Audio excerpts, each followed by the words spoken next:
much for to playing my game.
What's going on, everybody? Welcome.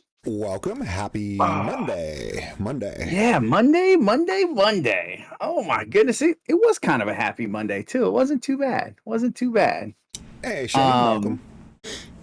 Hey, what's up, Bagoon? What's going on? Bagoon. So happy late Father's Day to you and all the other dads in chat for sure. Yeah, happy Father's Day. Yeah, hope it was fun. It was a good time. Yep. How was yours? How was your Father's Day? No complaints. It's my Father's Day tradition consists of most of the time relaxing around the house and playing video games with the kids, and so that's pretty awesome. Yeah, that sounds like a perfect plan. Yeah, it's pretty much what I want to do every year. So it's funny that the missus hits me with boring. So yeah, but I love it. Like every year we, in fact, you'll be proud to hear we played a ton of Breath of the Wild. I'm just about caught up on the Switch. To where I was on the Wii U, so I'm getting there. Very nice, very nice. Yeah, we did. We played for like 8 hours because my daughter wanted to play her, her guy, and it's like apparently we need like multiple switches or something. I don't know, Oh yeah, that's true because the way the profiles are set up. Right, you're right. So yeah, it was. So we had to kind of take turns. We had to pass it back and forth, So it was good though. That's cool. Very cool. Yeah, see here. Mine was a pretty leisure one as well. Nice. Just spend some time at home with the family. Excellent. Yep, nothing fancy. It was really, didn't even go anywhere. like you said, just stay in and enjoy the family. Right. That's where it's at. I love it. And thanks for the resub, RD3. Welcome. Yeah. I absolutely. I don't like to. Everybody seems to go out, so everywhere's crowded everywhere, and it's just not my thing. So yeah, that was kind of my I love fear. It. It's so good. Yeah, that was kind of my fear is the whole idea of go out to dinner. It's like you try to go out to dinner, you're gonna have a 2-hour wait. Yeah, nobody wants to do that, Especially because this is a post-COVID world right now, so. All restaurants are lower capacity too. Everybody's slammed right now. It's crazy. It's completely insane. Oh yeah. I don't know. I just and it's funny because like I don't know. It could be a typical day. Hey, welcome back, Pickles. That was the fastest shower known to man. That was impressive. It's like I don't know. I could come home on a Tuesday and just hang out and play games with the kids, but it's like it's nice to not even have that guilt because it's you burn a day like doing nothing and you always, especially a Sunday's the worst because then you about that 5-6 o'clock rolls around and you start thinking I probably should have got some stuff done today. I'm going to work tomorrow. The week's going to be full. But no, Father's Day is no guilt. I'm no, 100%. We played video games all day and it was awesome. It was epic. That's awesome. That was solid. Yeah, it was good. But yeah, I think yeah, right. Jeez, that's crazy. I'm telling you, we've been playing a ton of Breath of the Wild, like trying to get caught up and stuff. My daughter her Wii U was even further along than mine was. And then it's like, dude, I absolutely love just hanging out playing. Yep, I did absolutely nothing all day and it was everything I thought it could be. It was so good. It was so good, Shane. So good. Great movie too. Absolutely great movie. So what about pickups? I've picked up nothing. I picked up a few VR games that I still haven't set up my VR headset on my PC yet because I'm a slacker. Bagoon will give me a hard time in like 3, 2, 1. But I did get that Super Hot game on the Quest. Man, that game I have never. Yep, totally fired. I know. I have never had a game that has pulled me in like that. And it was funny. The first time I played it was actually at Bagoon's house. And man, I'd say about like at first you get in, you kind of get to feel your sort of elements. And then, dude, by like 5 minutes later, I'm running into furniture. I'm smashing into things. It's nuts. It's crazy. Like it's completely insane. So I love that Super High. That's fun. Pickles. So actually, yeah, that's excellent. Yeah, your dad did. Yeah, like I got my father-in-law in there trying it too, and he did the same thing. Yes, ran into the wall. It's like Super Hot's one of those games too that makes a very solid argument that realistic graphics are not necessary. Nope. Because you're right in the middle. Than that. They're right in the middle of it. Yeah, it's crazy. Yeah. You just feel like it. White background, red characters, and it looks like 1980s VR. Right. It's like it's crazy. And I love the intro to it too. It's like you pull the headset down, like it's pretty awesome. Yep. But yeah, so Pickles, Unbreakable Pixel and I started. This is episode 7. So where we're at now is every other Monday. We get together. We talk about pop culture, video game news, just kind of anything that's sort of in the realm of stuff we're into, stuff we enjoy, and stuff we don't enjoy sometimes too. So it's kind of what we've been doing now. Gosh, it's been a while. We were doing it weekly and we moved it to bi-weekly and we moved it to Mondays. So tonight's episode is going to be pretty awesome. I know. Tell me about it, Shane. It's crazy. That's what I said when I looked. I was like, wow, episode 7. That's awesome. Yeah, time flies. Yeah, no kidding. No kidding. It's excellent. Tonight's going to be the E3 episode because we both kind of watched E3 and got kind of, yeah, actually we did. And Vanilla Ice too. Vanilla Ice is going to be on. It's going to be great. It's going to be so amazing. So yeah, absolutely, Pickles. We now Pixel has done a much better job than I have. Grim Reaper, how's it going? Pixel's done a much better job than I have at posting it to other places. If you go to Pixel's YouTube page, he's got all the previous videos posted. I, on the other hand, have been a slacker, as I am in most things in life. And yeah, so now that we have a few episodes, we're going to list it on a podcast site. And I think we haven't figured it out yet, but it's going to be out there. So I got to say, as far as the slacking, though, I'm guilty of, there was only one day left to post last episode, and I posted it this afternoon. Hey, all right, dude, that's awesome. Yep. Oh, there you go. You know, procrastination is the yeah, it's good. It's good. Chago, what's up? Yeah, always slacking, man. Always slacking. But yeah, no, as far as stuff new, that's really the only thing. What about you? You get anything new? Pick up anything? Well, nothing arrived yet. I did place a couple orders for things. Nothing retro. I ended up getting those. I don't know if you've seen them before for the Switch. The Hori makes them. Basically it looks like a Pro controller cut in half, and it goes on where the Joy-Cons do on the Switch. Oh, very cool. For handheld mode, it gives you actually full-size controls and a D-pad. Since because of obviously E3 announcement later, something was not announced. So right. So I'm like, since Nintendo. Yep. So it's time to buy the accessory that I need. So yeah. Yeah. So I ordered that and then put in my pre-order for my Zelda Game & Watch, as well as took advantage of Best Buy's sale on the Mario Game & Watch because I did not pick that one up yet. Oh, very cool. Very cool. Yep. That's awesome. Yeah, so a couple little accessories like that. Nothing big. Nice. That's pretty awesome. Let's see. Hot Rod, what's up? Welcome in. Grim Reaper, we're using Discord at the moment. We're using Pixel's Discord, and we set that up and then built the scene and rock and roll. So if you go check out Pixel's scene, what we wanted to do is make sure that we could each kind of put our own flair on the VODcast, but then have the same elements basically. So Pixel has his setup too.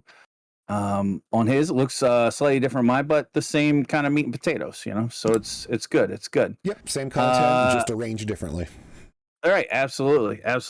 So yeah, 5 months, not bad, Pickles. That's awesome. I like it. Let's see, what else do we got? Oh, who did you say made that? Was it Hori that made the controllers for the Switch? Yes, Hori. Nice. Yep. I've been talking lately, and it's gonna sound kind of silly. 9 months. Look at you guys. You guys are great. Okay, so I've been talking like, all right, so I play a lot of shooter games, but I'm a controller guy. Like I'm never gonna be a keyboard mouse guy. However, when we were playing, gosh, what game were we playing? I forget what we were playing. It was something we were playing. I forget what it was. I was actually holding the controller in one hand. Was it PUBG? I was holding the controller in one hand and then using my mouse to get sniper shots off. Right? So if I could get like half a controller with an analog stick, like basically like a nunchuck almost. Yeah, you need to be able to pair a Joy-Con to the computer. Yeah, right. Could that be awesome? Yeah, it might have been Outriders. I think it was Outriders. So if I could get, and then you could give me the Joy-Con buttons, or something like like the Quest controller. So I've got multiple buttons here. I've got an analog thumbstick. And then do they? Because I'm like, man, I could get used to something like that. That could be kind of cool for some games. I'll be honest with you. Yeah, some games I'm probably.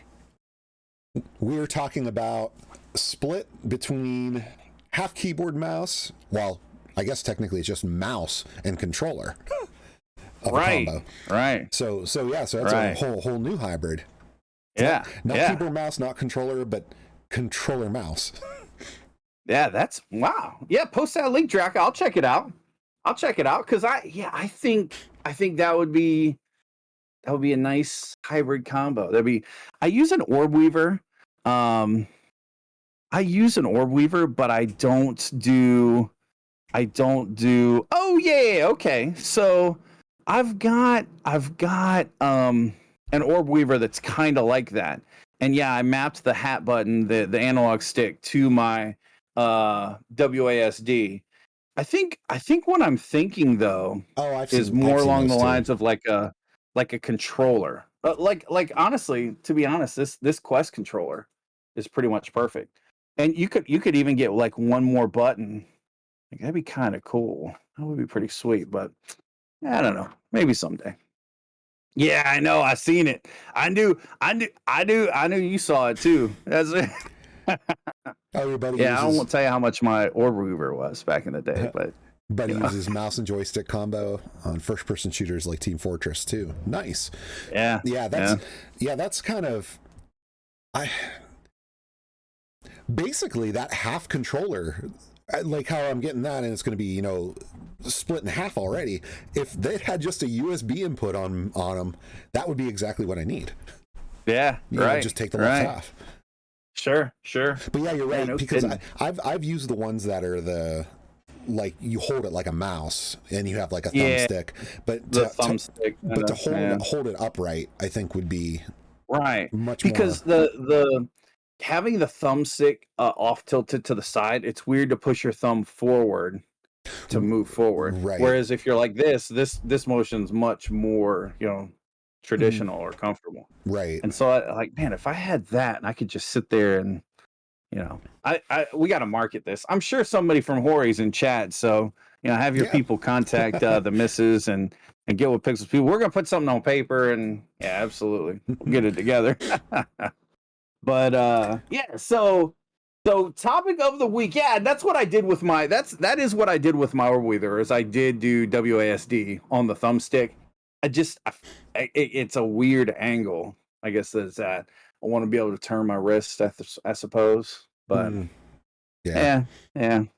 But so this week, basically our whole show is going to be E3 coverage, going over kind of what we saw, what we liked, what we didn't like, what we're excited about, what we're not excited about. Very opinionated. So I'm excited. Yeah. I'm pretty stoked to get into it. Overall, what do you think? From everything you saw, what's your takeaway on E3 this year?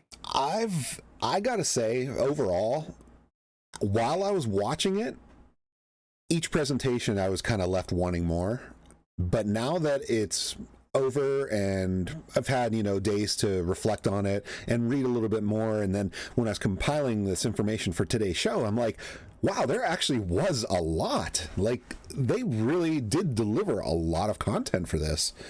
I mean, the only thing missing was Sony, which is kind of disappointing that they didn't plan a state of play for this week. But I mean, because if they would have come to the table and announced some stuff too, it would have actually felt like a pretty well-rounded and full show, in my opinion. Sure. Yeah. Couldn't see what was shown. So good news is, Shane, that's what we're here for. We're gonna break it all down. First, what's going on? Welcome in. So I this is gonna hurt some people. I don't think E3 should happen until we can get people back in it. So there's there's kind of an unpopular opinion, I guess you would say. So the presentations were great, and the video. I feel like E3 is bigger when they have to produce for a live audience, for a live crowd, right? Right? I feel like we get this nice, clean cut, edited, awesome video scripted, it's a great YouTube video to watch. But it's lackluster compared to the hype of seeing something live going down. You know what I mean? It's like it's just it's different, It's different. Right. It but I'm of the feeling to where I mean, and I feel bad for some of the people who had to go on camera to present, because most of the shows had a mock stage set up, so as if they were in front of people, and you have no feedback coming back, so you don't get applause, nothing. Yeah. You'll see any faces. It had to be very awkward for them to do this presentations. Yeah, for sure. So I'm of the mindset of either it goes back to being an all-out convention with everyone involved and public available to come in, or everybody needs to go the route of Nintendo and just do directs. Right. Or their version of a direct. Yeah. No, yeah, for sure. And oh, absolutely, Ferg. Man, I remember wanting to come home from school and being like, oh my God, Jugga, thanks for those bits, man. I appreciate you, man. Thank you so much. I remember coming home from school and like flipping on G4 and just as soon as just like trying to catch what I did. Cause like, my mom wasn't going to tape it for me or anything like that. But it's like, it was so exciting. It was so, and then even getting older when I could, when I could be into it, it was, it felt so much better. And I don't know. So I was a little down on this year's E3. I'll say that up front. I've gone back and looked at things. There are some things I'm super excited about, but overall, I felt like there's a lot of things. There's too many things that was in E3 this year that could have been E3 next year, right? Too many things that are coming out holiday 2022, November 2022. Right. And it's like, why give me a little taste now when you could have really just next year? And I get it. I get the hype and some of the some of the demos were better than others. Some of them were just, obvious cut. They weren't gameplay and things like that, but some of them were. So I'm ready for the world to get back to just that. I want live in person. I want to go to E3. I want to, and even when I couldn't go to E3, it was a different show. It was a different show put on when, they couldn't, they had to do it in front of people, I think. And I think it was a better show too. So I agree. I'll tell you this. I think if it was live, I don't know that Sony sits out too, I think, I don't think they would. I think they'd be more into it for sure. So it's tough for me, but there are some things I'm very excited about, which we'll get into. And then we'll save it for the end. But I do think that there was a clear-cut winner of E3 this year. I think there was one that stood out ahead of everybody else, and I'm curious if we have the same opinion. And we'll talk about that at the end. We'll see what it says, and we'll see what chat says too. We'll see what they're into. Yeah. And back about that whole announcing things way too far in advance. It's kind of funny that things that were announced at last year's E3 for a future time, they didn't even acknowledge them this time, and they're still not out yet. And they're still not out. Yeah. I know, right? Like, exactly. Like new Elder Scrolls. Right. Nothing more about it. Right. New God of War. Nothing more about it. Yep. They're just like, oh yeah, we didn't mention that. Right. Yeah, pretend you didn't hear it last year. Sure. It's like, they'll forget. Yeah. It's short-term memory, it's silly consumers and their needs. I agree. You're right. Just a Game Nerd is COVID probably had something to do with it, but they've done this stuff in the past too, on regular years to where they announce something. I almost feel. Well, I mean, Cyberpunk's a good example. Cyberpunk was announced multiple years ago, and sadly, they also didn't deliver what. But that's a whole nother conversation. They didn't deliver what was originally promised. But we didn't hear anything more. I actually don't know anything about what the status is beyond Good and Evil 2. You know, right. That one was super hyped last year. Yep, that's true, and it's just been radio silence. Right. Hey, Jack, we're not down talking the game. We're just stating facts, legal facts that was presented in court. So you know. Hey, I played through it. I played through Cyberpunk. I don't hate on Cyberpunk. It's just the way things played out. Yeah, I mean, they didn't deliver what they said. And I'll say the same about the game I actually enjoyed when it came out, No Man's Sky. Right. They did the same thing. Yeah, for sure. Yeah, they aren't they? They're getting sued, aren't they? The studio, Red? What's the name of the studio? Red. CD Projekt Red. CD Projekt Red. Yeah, I think they're getting sued for not delivering. Ragnarok, I don't think so. No, they did talk about because that's in Outer Scrolls, right? I thought they talked about the updates coming, but they've I don't know. They sort of breezed over it a little bit for me, but that's not a game I play, so no new Barbie Horse Adventure games. My daughter is very disappointed, and I assume Ferg's a little disappointed.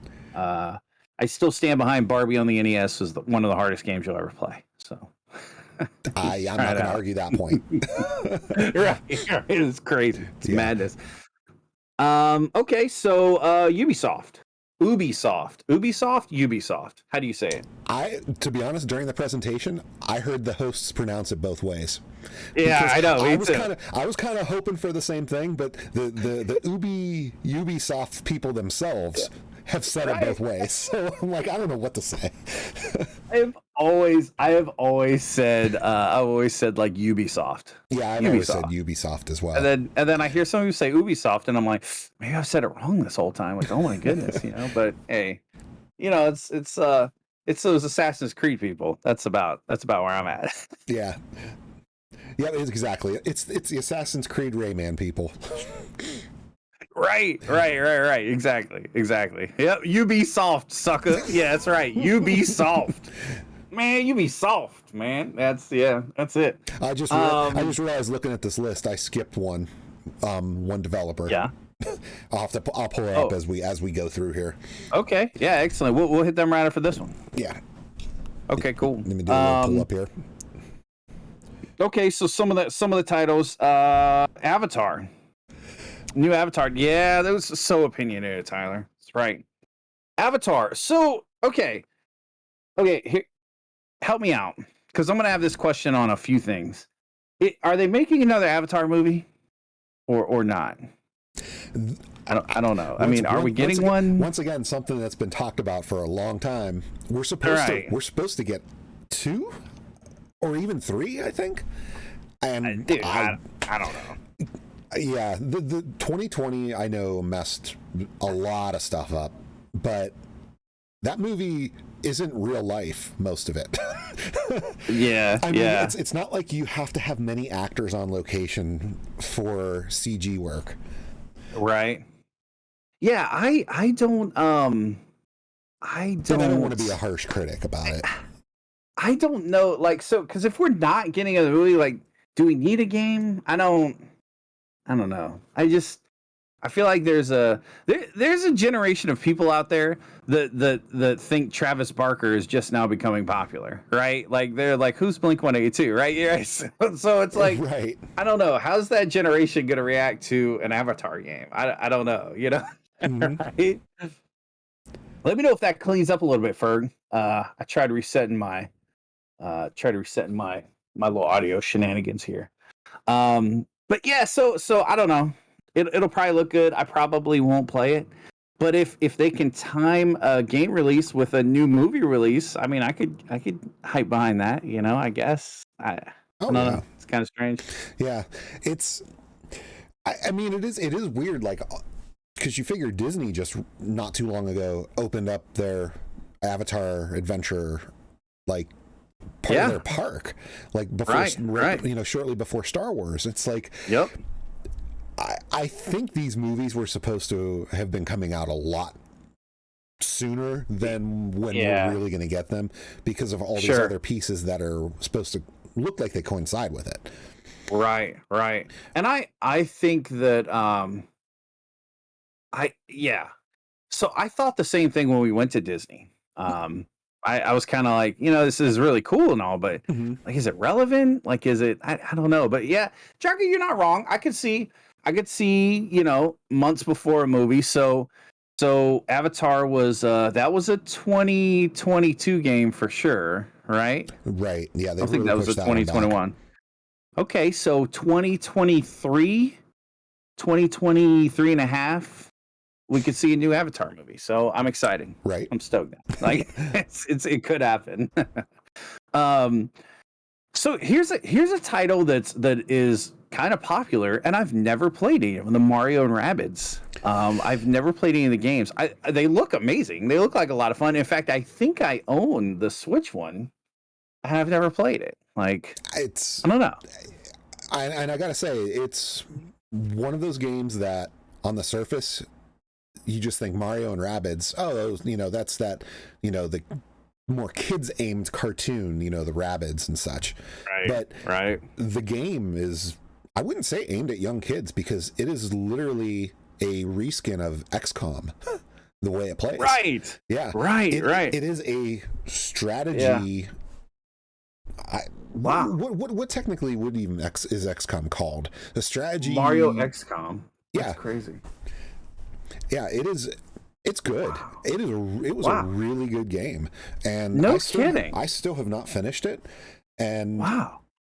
I bought it back. Gosh, I bought it back when it was new, so I paid way more than it is right now. It's actually one of the few games you can actually buy right now that has Mario in it that is $20 or less. That's awesome. Oh, that's pretty sweet. Since it's not on Nintendo's actual, it's technically Mario's loan to Ubisoft, you know, from Nintendo. So nice. Ubisoft puts games on sale. Right. Wow. That's awesome. I think I actually did. I think I got it with a GameStop sale. It was like, yeah, sure, it's a Mario game, so I figured, yeah, why not, right? Throw it in there. Humor's pretty good, huh, Rod? Okay, yeah. Maybe I have to check it out. If you have played XCOM or, you know, seen it and are interested in that play style, it's definitely worth playing. It's wow. I would go so far as to say it's actually, in my opinion, better, because I'm not a super XCOM fan, but it's better to me because it's not as deep as XCOM is. Oh, nice. Like, I mean, you know, you get your typical, you know, weapons and items per different character perks and stuff, but it feels like it's easier to step into. Wow. That's awesome. Kind of like a kid's, it's my first XCOM game kind of a situation. Nice. Good so after I beat Breath of the Wild, then I'll fire that one up. That'll be next. Well, it's down the road a little bit, but yeah. Yeah, it's awesome. That's pretty definitely good. We're checking out. But they announced the sequel, and it's kind of interesting in the trailers. It looks like your characters are going to have it. The previous one, it was all like single like weapons that they had, like rifles and whatnot. But they have in the new one, it looks like you're going to have some sort of dual wield purpose to where your characters can actually interact even when it's not your turn to move. So there's going to be some extra rule bending that they're going to do a little bit, which would be kind of interesting. Yeah, that's cool. Little sidebars or something. Yep. So yeah, takes up most of your Xbox memory. That's awesome. Yeah. So in the trailer, you got Mario dual wielding like space pistols, which is nice. An image I'd never thought I'd see. That's awesome. Mario that's dual excellent. Pistols. Wow, that's excellent. That's excellent. But yeah. So that's on its way. Mario. Akimbo Mario. I'm ready. That's awesome. So I feel like every time I see something about Far Cry, all I see is the guy from Breaking Bad. Mm-hmm. Like seriously, that's all I see is the guy from Breaking Bad, and it's like I don't know, man. It's like they're pushing him pretty hard. So I didn't play any. I've never played any of the Far Cry games. I know nothing about the Far Cry games. Never got into them. I have dabbled with Far Cry 3 and Far Cry 4. Yeah, and that's it. I haven't gotten into, and not for lack of interest. It's just the too many games, too little time situation. Right. Exactly. That's more my problem. Exactly. And I gotta say, it's interesting that since Far Cry 6 was already previously announced, right now the big thing is Far Cry 6 DLC. Right. So with this time around, like they're already, setting up for what the season pass is going to be. And interestingly enough, they're bringing the villains back from the past games and making them playable characters. Oh, wow. Oh, very cool. And it's my understanding they're supposed to have short campaigns per character. So they have their own scenarios that you have to actually play through. Oh, cool. It'd be like Resident Evil. I wonder if you get to jump across boats and stuff. That's true. Yeah, you never. Boy, that'd be. I will say though that seeing an actor that I can recognize with, especially like a villain, that went really well, right, Ferg? Seeing a villain that I know as a villain from other things, that does intrigue me to want to play the game. Like he's an awesome actor. I can't think of his name. It's bad. Oh my gosh. Gilmo, or he begins with a G. Edgar. No, that was his name in the show. Well, anyways, he was Gus Fring on the show. Gus Fring. Yep. Moff Gideon. Yeah, Moff for Gideon. Sure. Oh my gosh. He plays a great villain. What the heck is his name? I feel terrible. I'm terrible with remembering names. I could tell you what movie they were in, who with, and why, and blah blah blah blah blah. But Esposito, Giancarlo Esposito. Giancarlo. I knew it was a G, but it didn't. Yeah, there you go. I knew it was a G, but it didn't sound like a G. So, oh man, which cosplay, man, Interkiller. I am a dude that likes video games, and I believe Pixel's playing the same thing. So, yep. But so seeing an actor like that does, I don't know, that bring the villainy back in, it kind of intrigues me, sort of. I'm far more likely to check that out than something else. So. He's a great all the stuff villain. They're doing is good. This is good. Yeah, he is a great villain in everything he's in. Like he just plays that part so well. Right. That's funny. He was in Once Upon a Time too. Wow, I wouldn't have known that one. So that's good. So let's see what else we got. Werewolves Within movie trailer. I know absolutely nothing about this. Take it, Pixel. I'm excited to hear about it too. I don't know much about it except for that that was an Ubisoft game, and the fact that they managed to spin off a movie. Yeah, I mean it's on streaming services, but still. Yeah, I had heard of the game. Game, and I had a buddy that played it, but I never did. Yeah, I never played it myself. So. It's more of I just didn't want to leave anything off the stuff that I recognized. I wanted to make sure I give it its mention. I was waiting for someone to pop up in chat. I'd be like, you have to play this game. It's the greatest game ever created. But I hadn't seen that yet, so we'll roll on. Assassin's Creed Valhalla. So I was in love with the Assassin's Creed games. 100% in love with them. Right up until a major development ended the storyline of one of the characters, possibly a main character. I don't want to give away spoilers, but I'll be honest with you.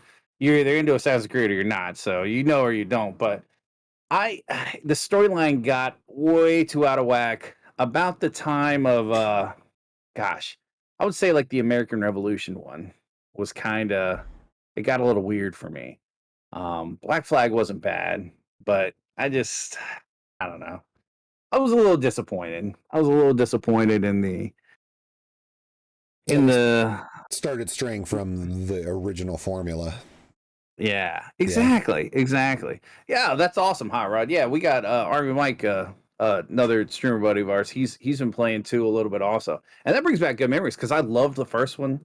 I love the second one. The storyline, that game where it sort of like intertwines fiction and nonfiction, historical, and you know, it's fun. It was a fun game, but I have not touched an Assassin's Creed game since what the Revolutionary War one. Forget the name of that one. That was the last one I touched, and so I Siege of Paris does look kind of cool. The Vikings aspect is pretty neat. So I've seen some gameplay of it. Yeah, that was 3. So yeah, it's been a while. It's Yeah, been a while since I played one, but I've played the most recent one that I've actually put any time into was Assassin's Creed Origins. Oh yeah, right. The one that's set in Egypt. Yeah. I enjoyed. Yeah, I totally missed that one too. Yeah, what I've played of that, I've enjoyed, and I heard Odyssey was great as well. Oh sure. Yeah, gosh, I've missed a bunch of them because I didn't play Black Flag. I didn't play either of those, so I'm way behind. Yeah, way behind on my Assassin's Creed. Odyssey is the one that's in Greek, not mythology, but in over there Mediterranean. Right. Yeah, I never I don't know. They lost me when there was a turn of events, and then it kind of got different for me. But yeah, DLC's coming out either way. Black Flag, I've heard Black Flag was really good. I almost went back and played Black Flag because I have heard it was really cool. That different ship dynamic was a lot of fun. So yeah, Rocksmith subscription service. So the only person I know that plays Rocksmith is Sav. I've seen him play Rocksmith a lot on stream, and we love some Guitar Hero.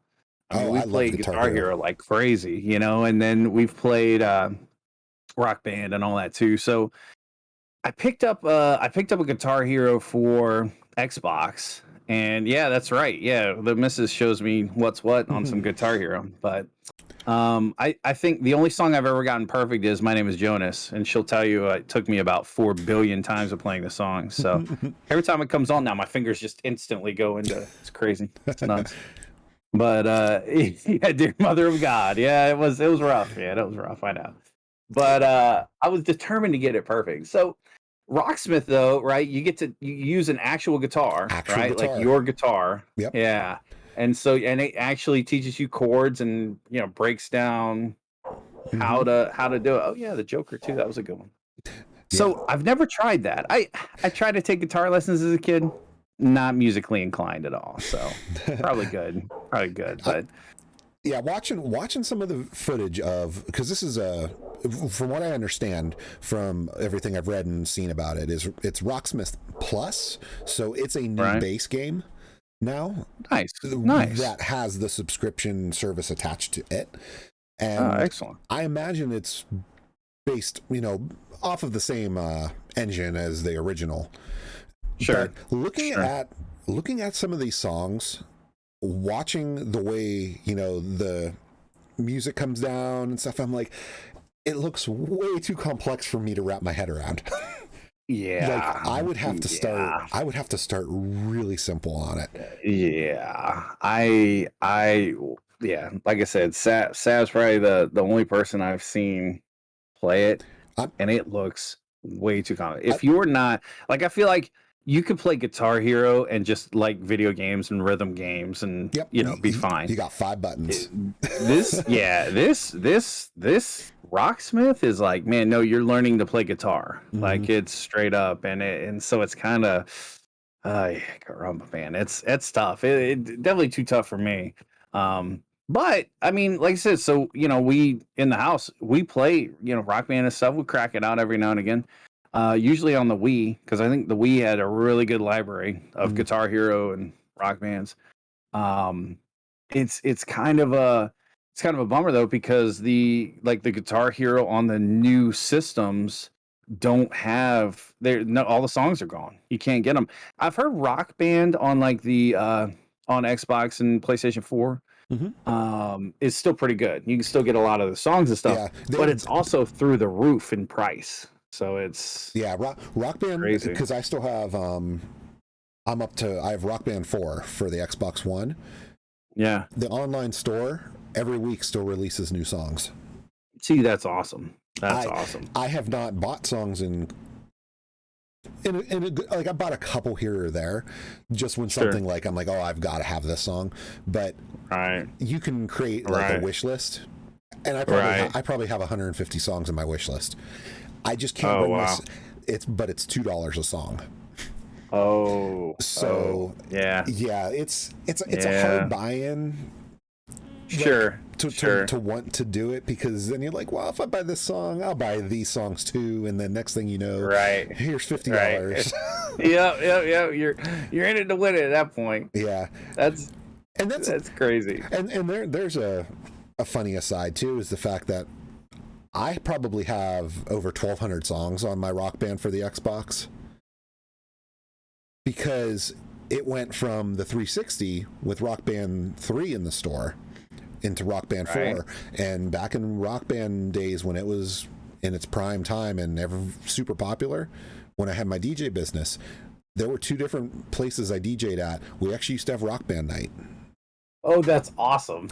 That's excellent. We used to set it up. It would be pumped through the DJ system and a couple different TVs like karaoke would be, and a big projector behind us.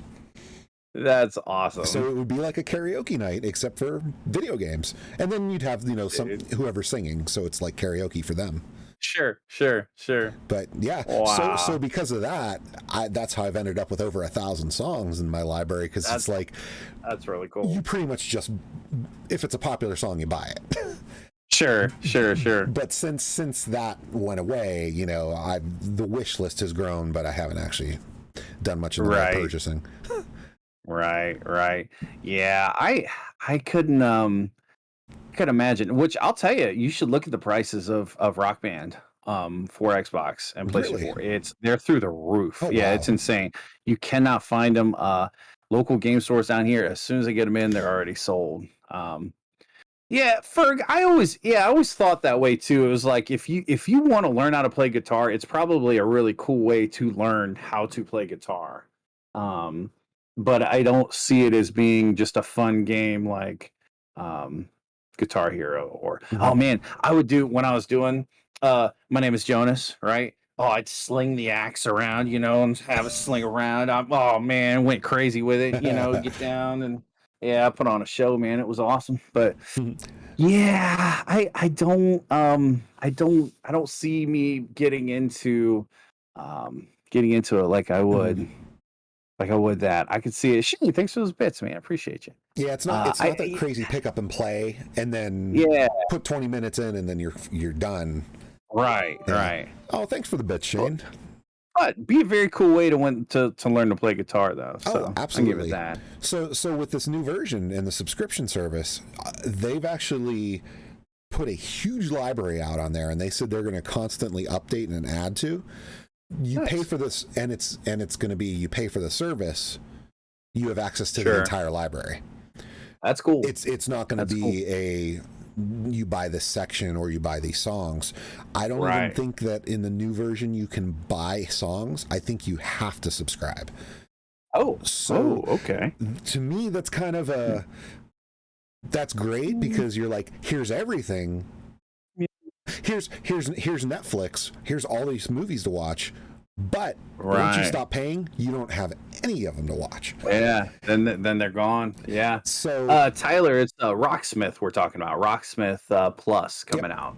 Yeah. So with Rocksmith and the subscription service, I mean, that's great because while that's supported, I think it's going to be amazing for everybody who wants to play it because you're going to have access to so much music. Plus, they're getting out of. They're kind of doing like what Rock Band did. Even though those games, aside from just being around music, aren't like, we were just saying, aren't really even related. But they're doing like Rock Band did, as to where in the latest versions of Rock Band, towards the end, they started adding other genres. And Rocksmith said that it's now going to be more than just rock. So cover pop songs, even hip hop songs, electronic music.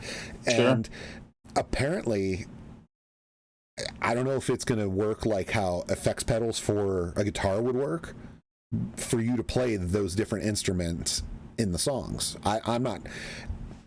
It's kind of what it appeared as. Wow. So it's kind of interesting. Wow. Yeah, that's not bad. They're definitely, that could be cool. Yeah, they're definitely stepping outside the box with that one. Sure. Yeah, I do feel like everything's going subscription-wise. I'll tell you another kind of rhythm. Beat Saber on VR, man, they really nickel and dime you over the song packs, and it's really it's tough, man, because like the kids want to this and that, man. Before you turn around, you're buying the game 3 times over just to buy different song packs. It's like, man, it's rough, man. So I could get behind a subscription because you're gonna get to the point where the game fades. You're gonna want to. And a subscription service, you hope too, that gives them the capital they need to reinvest in the title, and possibly move ahead in the future with it. So licensing and things the way they are, I know it's tough to get that all squared away. But some Bach or Beethoven rock, man. Yeah, I'm good for that. The operatic section. That's cool, man. Yeah. I'm loving VR. That if you can get super hot on that, dude, get super hot. It's so good. So good. Yeah, and you figure too with the stuff that's subscription based. I mean, I guess that's a whole nother conversation of pros and cons to it because at the time gives you access to so much more up front. Right. But like how you were saying, you like to fire up Rock Band once in a while on the Wii. If it was all subscription based, by now that wouldn't be possible. Nope. The one you have would no longer work. Yep. It's either dead or I gotta go pay for another month, right? Well, it's crazy. Yeah, if it's an option. That option's there. Yeah. Right. Thanks for the bits, 83. I appreciate that. But yeah, we so along with the rhythm games, another game that I've never even tried myself at, Just Dance. So none of the DDRs. Actually, I might have done DDR a handful of times with the kids in the arcade. Never my thing, though. 100% never my thing. You'll find me over at the Aliens machine, shooting aliens. Not a dance person. What about you? I have played it with the family on Xbox One back with the Kinect, because unlike on like the Switch and the Wii and stuff like that, those where you just wave a controller around. Basically, if you knew how to position the controller for the different moves, you could probably sit on the couch and do it. Oh wow, nice. But on the Xbox with the Kinect, it did to where it actually outlined and had your silhouette, so it knew whether you were moving the right way. Oh wow! So I have to say I've played those with the family, Just Dance, and then on the Kinect it was Dance Central was the Xbox like exclusive one. Right. They were fun. My daughters used to be big into Just Dance. Sure.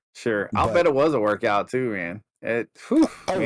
You didn't do especially the Kinect ones because you couldn't cheat. Like You couldn't be like, oh, half step and just wave your arm there. Like, if your move was supposed to be like jump 3 steps back and forth, you have to jump 3 steps back and forth.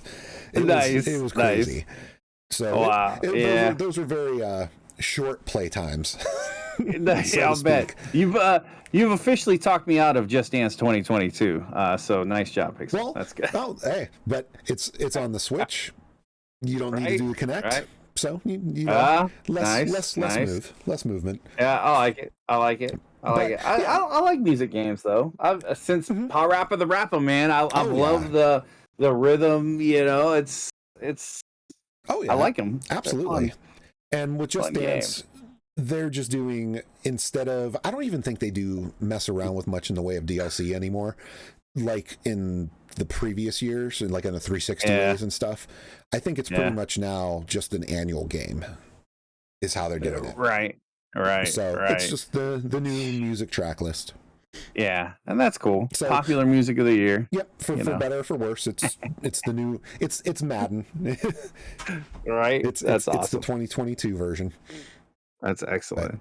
Look at Tyler's getting fancy over here. Yeah. Yep. Talking some Parappa. Tyler's getting fancy. I like it. Let's see, Rainbow Six Extraction. So here's a game series I have not played since last Rainbow Six game I played was PlayStation 2. But all of the new Tom Clancy, the Rainbow Six games, man, they've looked pretty good. I am not a fan of stealth. I cannot stand stealth. I get frustrated with it, and it becomes more of a principle of the matter, like, oh, I got to beat this game, not I'm enjoying this game, you know. So I not a stealth guy. So don't know if that would be on my list or not. But yeah, I've never been a big Rainbow Six person. Yeah. I think it's kind of stealth and me do not get along. Yeah, same here. Toilet check hype. That's what I'm talking about. Toilet check time. Whoop. I love it. That's pretty solid. And I will say, coincidentally, it did work out really well because I would check the toilets on the right and he would check the toilets on the left on my stream also. So that was impressive. That was pretty solid. Yeah, right. It was good. Yeah, good looking out, man. Riders Republic. I know absolutely nothing about this game. It is basically a multiplayer extreme sports type of game. Basically, you're in the huge park that has, you know, all the ramps and all the stuff to grind on, like huge areas, and it is a how many people at once? It looked like a lot of multiplayer. Wow. I'm trying to find the detail in that. How many players can be in the same zone? Wow. 50 players can compete against each other in races. Wow. That's crazy. That's like saying, let's go to the busy skate park and go. There you go. Right. And demolition derby. Right. But then where it gets more insane is that you can mix the different modes of transportation. So like there's there's mountain biking, there's skiing, snowboarding, wingsuit flying. So people could be on their bikes. Oh wow. Other people on wingsuits come flying through. Oh man, that's crazy. It looks like it would probably be a blast, like, to play. Yeah. And yeah, no kidding. That one's actually coming up 2021, so we're supposed to see that. Oh, supposed to see it end of summer, early fall. I believe it was September is when they were saying. Nice. But yeah, I had heard nothing about this game leading up to it, so I had zero expectation. But watching the videos, it's like it looks like it'd be a wild, fun time. Yeah, right. No kidding. Some Wreckfest-esque, Right, just huge, massive party game. I was hoping you were going to tell me it was like the continuation of like Road Rash or something, like I'm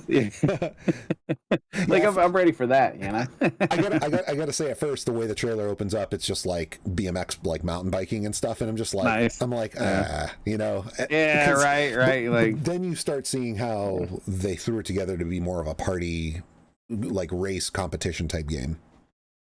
Sure. Wow, that's pretty good. But yep. What was the other developer? So that's about it for Ubisoft, and that's what we're sticking with. Yep, Ubisoft. What was the other developer you said that you forgot to get in there? Okay, I did not put, and this is more because they're like an indie dev, is Devolver Digital. Oh, they actually put on a short show, which really?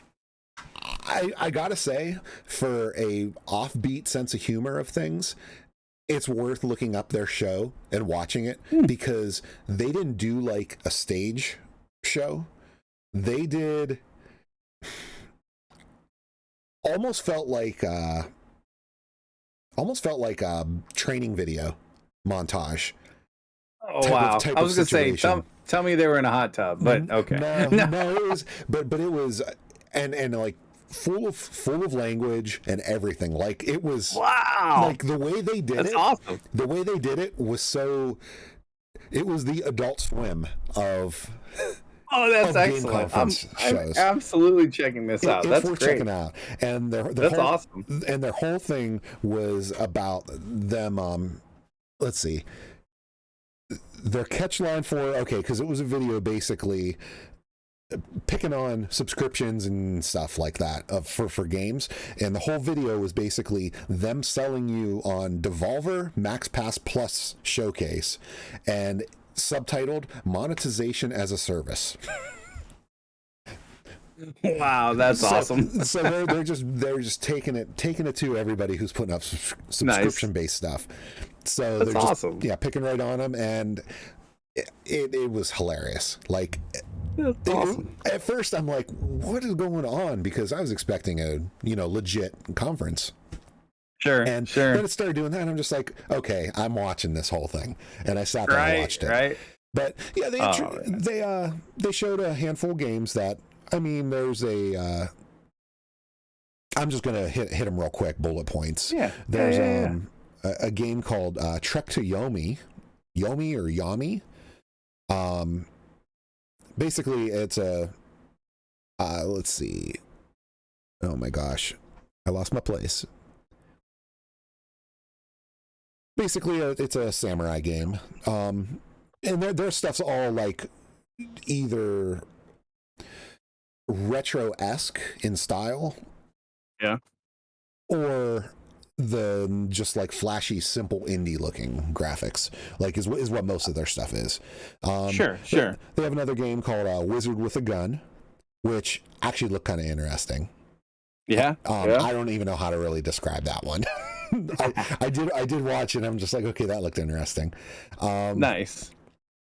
You have a game called Demon Throttle that is going to be coming out. It is. They're wild scenarios, like for these games. Like I don't even know how to describe them. I'm looking at my notes for it, and it's like, yeah. Only thing I could say is you've got to check out the Devolver Digital show, just because of the Max Pass Plus thing that they were joking about. That's awesome. But then their big release title that they pushed was a trailer for Shadow Warrior 3. Excellent. That's their big game. Have you ever played Shadow Warrior? Yeah. That the third one looks really good. I mean, nice. The second one was amazing. I loved the second one. That's awesome. That's cool. Yeah, I didn't realize that they were the ones that put it out. Yep. Shadow Warrior is theirs. But yeah, so that's their big title. The other one, and see, because it wasn't really anything. Not to say they're not noteworthy, but it's that they're lesser known. Sure. Like their games don't always pick up all the traction. Did they announce anything about Palia? I didn't see anything about them, about that. Then the only other conference that happened that I did not put in the notes either was Capcom, which is basically Resident Evil DLC for Village. Nice. Monster Hunter Stories 2, which we talk about later because it's coming to the Switch. Sure. And then Resident Evil Reverse, which is an online multiplayer Resident Evil. Oh, very cool. Like multiplayer, not like co-op, like how you and I had to jump boats, you know. That's a shame. But Boy, actual multiplayer. Yeah, that's a shame. I missed that one. I can have the pain on my phone too. That's great. That's wonderful. Oh yeah, the boat jumping simulator. Yeah, that's right. That's right. Jeez. But yeah, I just didn't want to go through without at least mentioning Devolver and Capcom that they did have shows. I'm definitely gonna have to check out the Devolver one. That's cool. That's funny. If you can't laugh at yourself, like what's the point? You know, like come on. Like, oh yeah, and they laid it on so thick, like it was funny. Nice. That's awesome, dude. That's excellent. And then now move on to Xbox Bethesda. Ladies and gentlemen, so here's one that I'll actually get to talk to a little bit because I did pay close attention to Xbox Bethesda. Is it weird that it's Xbox Bethesda? Like, well, I mean, Xbox bought Bethesda. They didn't partner with them. Right. But Bethesda is a relatively new acquisition now. So, yeah, and they are highlighting it, right? So the only thing I could think is it's because there were so many titles already in the works as Bethesda. Right. So sure. They're still acknowledging it because I would be willing to bet next year it's just Xbox. Yeah. Well, yeah. Except for the games that are coming out in 2022, they're just still gonna mention that they're Bethesda. Yeah, right. Roll them into the fold. And let's be honest, dude, the exclusivity of Bethesda games to Xbox, like that's huge. Mm-hmm. They definitely needed it. I think that's one of the biggest complaints that people have with the new consoles is, you know, where's the exclusives, man? Where's the new? There are some games here I'm really, really excited for. Well, here's one. We'll start. Okay, let's start with the easy one. Okay, Halo Infinite coming out. Something that struck me. Well, one, it looked great. I love shooters. I love modern shooters. I was never the biggest Halo fan. Putting an entire magazine to someone, then having to stick 3 grenades to them just to hopefully get them down enough to where you can gun butt them. Like it was never my flow. Bagoon played a ton of it. In fact, we got into Halo 4. I think that's probably the last Halo that I really jumped into, and just because everybody else was playing it, so I played it too. But not a huge Halo fan. It does look good though. Man, it does look good. I'll say I'm excited for it. To the extent, yeah. The OG Halos were great. But I didn't. I don't know. Can you imagine? Like, this is crazy. Halo and Xbox itself, come this holiday season, is 20 years old. 20 years old. Like, that is crazy to think. I'm like, what the heck happened? Like, where did that 20 years go? Like, I don't know. The multiplayer, the multiplayer was really good. I loved Halo 2 also. I think if I had to pick a go-to, I could still to this day just pick up controllers and just run it. And it looked, it was like, no kidding. Halo was like, come on, Halo, you're out. It's go time. I'll definitely probably pick it up. And there's no reason not to, because something that I find is truly amazing is their multiplayer is going to be free for everyone. Right. It's like they're taking the battle royale mentality and applying it to traditional Halo multiplayer. That's kind of cool, man. That's because now anybody can play. And if you don't like Halo, but everybody's playing, that's all right. Just jump in and play some Halo. That's pretty cool to me. I think that's a smart move because, good. And with that, I didn't catch if they specified in the details or not. I know Fortnite and things like that were multiplayer that they don't require live anymore. Now was Halo going to be the same way? I don't know. Or was it free with Xbox Live or free? That's a good point. Yeah, that's a good point. I mean, I wasn't nitpicking. It was just more of I don't recall if they said one way or the other. I, you know, I remember they were talking about it, and they were talking. It was like the after show, and they were talking, and the one girl said it was going to be free, and it was great because if her friends didn't have the game, they could still jump on and play with them. So I don't know. That's a good question. Yeah, That's a good question. I mean, for the most part, most people have Xbox Live for other games anyway, so it's not going to be as huge of a gatekeep to that content. Right. I'm stoked. A lot of these titles are going right to Game Pass. Yeah. And I wonder if they would have that same stance if the consoles were, if there were hundreds of them in every store you went into. You know, like would they be Would they be pushing it as hard? I wonder. But I feel you're at E3. It's I enjoy it. You know, I enjoy them. You know, giving us new versions of games of existing IPs. But yeah.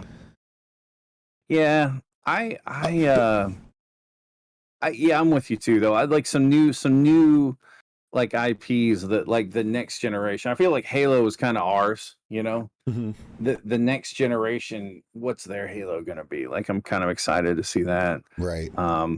Yeah, Ferg, that's when I got my Red Dead Online because I had it on Xbox, and then it was like $5 for online. Well, cool, I'll buy it for PC. So yeah, that's basically what they did. They probably made a good chunk of money on that too. So but yeah, you were talking about the day one releases on Game Pass. So you're right. It's like, is it have to do with last year? Right. Because you figure the movie industry did the same thing. Yeah, they really did. To where digitally you can say, well, I want to watch this brand new movie that comes out today. Right. So is Game Pass doing it because of that? Or are we actually... That's what we would come to expect. Like, is that how it's intended to be forever? Right. First parties come immediately on there. Yeah, maybe. I can't. I feel like as a company that sells consoles, I don't know. I can't understand how you're not undercutting yourself by doing that. I mean, there must be some method to the madness. Right. But yeah, I don't know. I can't see that. But that's why I'm not a billionaire that works for Microsoft either. So, you know, there you go. But I will play it for sure, even if it's only the free multiplayer. I do like Halo's campaign. Bagoom and I were we got through the first two, I think. We were playing through the campaigns. So maybe get back into the campaigns and then pick up that campaign too. So since it's on, you know, Game Pass anyway, might as well we'll have it, right? So actually, yeah, that's true because I was gonna say I play the Halo campaigns. I'm just I'm not big in the multiplayer end of it. And I will absolutely play Halo Infinite's campaign because if it'll be on Game Pass. It's on Game Pass. And I think tune into the stream. Yep. Yeah, exactly. Tune in because we'll be running it. Yep. So Starfield is a game I had to look up because I didn't remember it from the first the first viewing I did of their E3. I went back and watched it, and I remember why I didn't remember it. It's because there wasn't a lot there. It was kind of just a little glimpse of, like, just watching what they put. And this goes back to the problem I have with E3. You look at the glimpse that they put of Starfield in. You don't know what type of game it is. You don't know the play style. You don't know. You know it's outer space. You know you're going to explore a distant world. That's really it. They didn't show any gameplay. It was all cutscenes. It's kind of like, did they need that in E3 this year? Because I think that's a 2022 game also. I believe it is. And it's like, yeah, I'm kind of like, they didn't give me enough. Like, it looks beautiful, and it had that movie hype to it. Like, like, okay, all right, let's launch, man. I'm ready to go. I don't know what we're going to do, but I'm ready. Like, let's Go. Like, you know, I'll bring the beer and let's go nuts. But I don't know what we're doing. You know, I don't know where we're headed. So I wish that and then you wonder, you know, it's good that they're getting stuff out there. They're clearly trying to fight off everyone that's been telling them since their consoles released. They're clearly trying to fight off that there's no exclusive content, there's no new content, there are no new games. You got to give us something new. And so I think they went overboard pushing the new this year, but it's okay. Interesting game. Can't wait to learn more about it. Maybe just Googling it too would give me more information, but you know, give me a little bit, just a little bit, you know. Especially when you're on the platform of E3. Right. Yeah. Right. It's like the world stage of what we're up to and what's been going on. And yeah, just I don't know. A game that I know you and me are looking forward to. A bunch of people in chat too. Horizon 5, Forza Horizon 5. Man, does that game look beautiful or what? Yes. Like I thought there was some actual 4 looked amazing. Yeah, and I thought there was actually like literally the camera linger before the cars came in. I thought we were looking at actual real footage, not game footage. And then I was like, well, surely this is a cutscene. And then no, you see the cars coming through, and you're like, oh my god. So what they did, it takes place in Mexico. And what they did is they actually rigged up vehicles, like Google Maps type vehicles, but with like 4K HDR cameras on all angles. And they drove all over Mexico. And they got footage for it and integrated it into the game and used the HD footage. The game looks amazing. Yeah. It looks really good. I missed the boat. So anybody that's watched our streams, it's pretty neat, Ferg. It really is. Anybody that's watched our streams knows that Ferg and Pixel and like everybody on the planet is much better at racing games than I am. But I did enjoy the openness of Horizon 4. I kind of missed the boat on it. So I'm excited to get into the next one when there's a big player base. So like I'm really excited for that. Yeah, no kidding. It could be. I could easily see this game being over 200 gigs because it's insane. Yeah, it really is. It looks absolutely amazing, and it seems like it's massive as far as how much of the map there is. Yeah, absolutely. I'm really excited for it because I even now the only reason I'll fire up 4 more is because you know it's just there's not a lot of people in the servers anymore. It's people have kind of moved on from the game, which is you know, so I'm excited. I'm stoked for this one. Hey, definitely stoked to get Kenzie. Back in. But yeah, no, that's one for sure. Definitely at the top of the list. And I want to say though was that a holiday this year or a 2022? I believe it's this year. Yeah, I think so too. I think that's I'm gonna double check that because I need to know for sure. Yeah. And it is also going to be a Game Pass title. Right. It's going to be day one Game Pass. I'm like, well, I'm ready. You know, it's like, man, we're installing that right away. That's so good. Right. So good. Let's see. Forza Horizon 5 is... I'm ready. November 9th. See? And look, okay, this is... Okay, Xbox. I know you're in chat. Right? Major... yeah, I forget his name. All right, I know you're hanging out. This is how you do an E3. The section you did on Horizon 5, that's what we deserve for an E3. That full section on, hey, come on, you watch it, Kizzy. Yeah, you came to the right place if you're looking for nerd, because I'm telling you right now, that's what we need, man. That's show gameplay, right? Yeah, you know she's gonna be playing too. Like I don't know what you're talking about, nerd. You'll be up in there trying to get them barn finds too, so that's fine. It's fine. But it's like it's a polished. It's not finished, but it's a polished game. It looks good. They talked about the design and development. They really got into it for us nerds. But then they also show a beautiful, polished, you know, not like 20 seconds of a cutscene game, you know, some gameplay, which is crazy, you know. Right. But yeah, that's the way it should be for sure. Yeah, that's going to be November 9th is a Tuesday. Yep. Oh yeah, absolutely. Yeah, we'll stream on a Tuesday on November 9th. Yeah, for sure. Oh yeah, absolutely. That's awesome. Absolutely. Yeah, that's really good. And, really good. And that will be a nice workout for my graphics card that it's going to make it worthwhile. Yeah, that's true. That's true. Because they built that game still to the level for the PC. Right. Because from what I was reading about it is there are multiple modes on the Xbox Series X. Sure. To maintain 60 frames a second with some of the other flourishes, it has dynamic resolution. Wow. And that's awesome. And they only say ray tracing when you're in Forza Vista mode, when you're looking around the cars. Right. On the console. Right.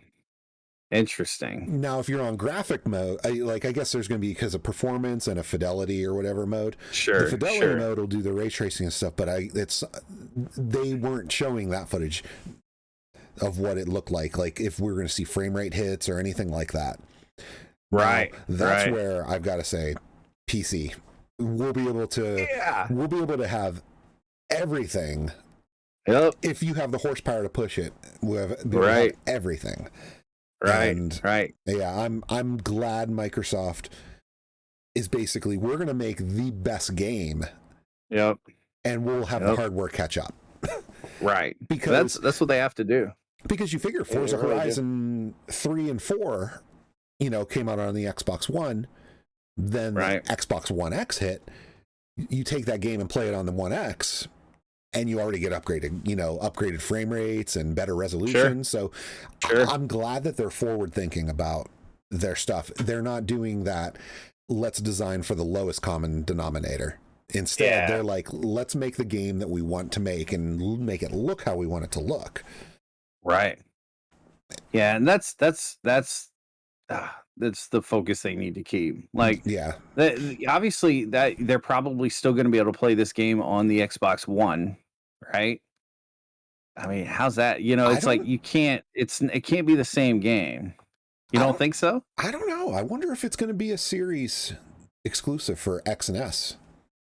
That could be interesting. I wonder if it's going to be these next gen exclusive. Yeah, these will be getting into the first games that do that. Yeah, that could be interesting. Yeah, kind of. I mean, it's definitely the game to do it because it's kind of like because Sony did that with Ratchet and Clank and Demon Souls.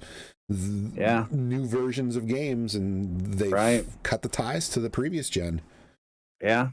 I mean, it's every new console does that, right? Like, just because we're in an age where production is shorter, it still does it. And like you said, it would probably have to be a drastically different game for the One to be able to. Right. Oh, yep. Ferg says it's going to be on the Xbox One. Wow. And Xbox Cloud Gaming too. Gosh, imagine maybe streaming that. That's crazy. Maybe cloud gaming. Maybe I wonder if they're going to leverage cloud processing for the Xbox One. Right, exactly. And just have them basically play it remote, or at least with some of the rendering remote. Sure, some of the extra graphical layers. Yeah, that's interesting. That could be interesting. Yeah. Golly, man, I'm ready. So obviously excited for that one. Let's see, what's the next one? Let's see. Yeah, it's not gonna fly, but it might not burn your house down. So it's win-win. Column A, column B. A game called Redfall. So watching this Redfall. All right. So here's the impression I got watching Redfall. It's basically Blade meets Stranger Things meets Umbrella Academy meets Left 4 Dead, and they're all kind of hanging out in like a Fortnite universe or something. It's like it looked awesome. It looked like a lot of fun. I think coming out closer to Halloween, like definitely one we could check out and maybe stream a bit. But I don't know. It's kind of out of left field. I think it's one of those, like, I think it's one of these new titles that might be kind of cool. Might be a Left 4 Dead type, instead of zombies, vampires, It does look cool. It looks like it plays pretty neat, but Mhm. yeah, it was sort of like a mishmash of a ton of games. But Redfall did look interesting. Looked pretty good. Oh yeah. Diablo 2. So Diablo 2 is one I've been looking forward to for a long time. I can't think of a game. I mean, you look forward to games each year, but this is a game that I like ever since they announced at, I guess it was BlizzCon when they first announced they were going to redo it or remaster it. Man, it Mhm. looks really good. And I was a big fan of Diablo 2. So I'm pretty excited. Yeah, that's and I'll be honest with you, you're right, Ferg. That's what's kind of like, but didn't they say it's going on Game Pass? Isn't Diablo 2 going to be on Game Pass? I want to say I think yes, it is.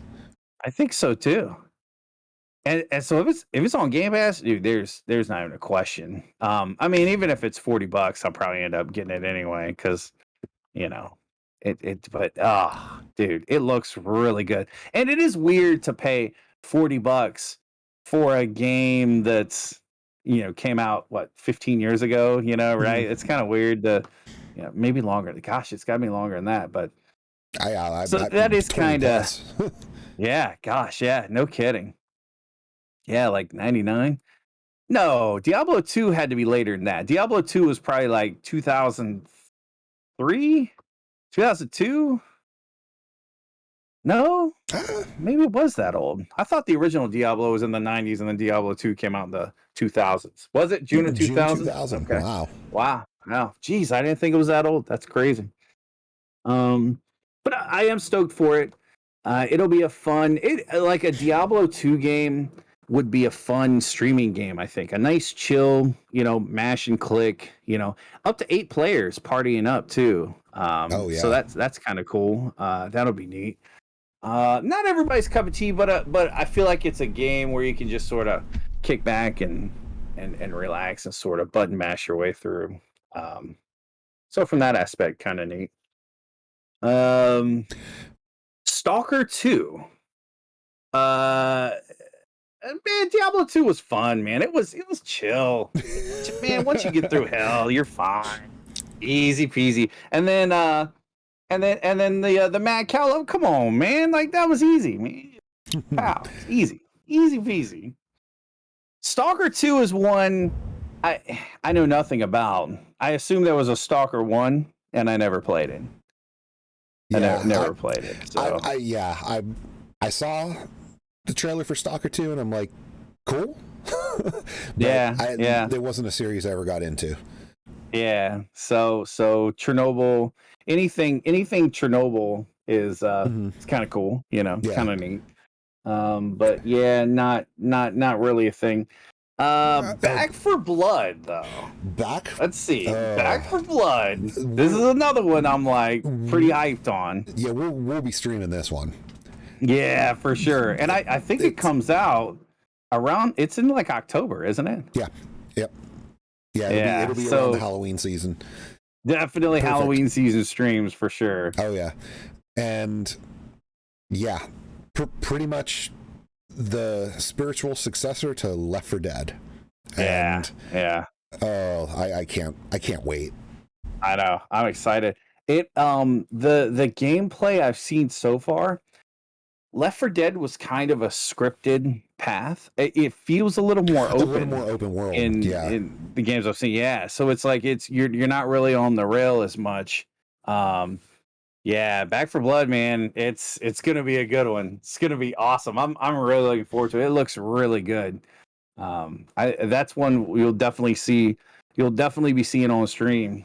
So, Mhm. and that's another. Oh my gosh, that's another Game Pass. Another Yeah. Game Pass game. Yeah. Yeah, it is. I tell you, I think they announced like 27 games, and I think 25 of them were going to be day one Game Pass. I'm like, Mhm. that's amazing to me. Like it's pretty awesome. Yeah, you're definitely getting your money's worth of that subscription. Yeah, for sure. Because it's what. Well, so I got the Series X, so I did the whole. I'm doing like the Mhm. $35 a month or whatever now. Well, if they come out with a game a month, then I'm still ahead. So it's like, yeah, that's pretty good. Oh yeah. Contraband. That pretty much just had a teaser.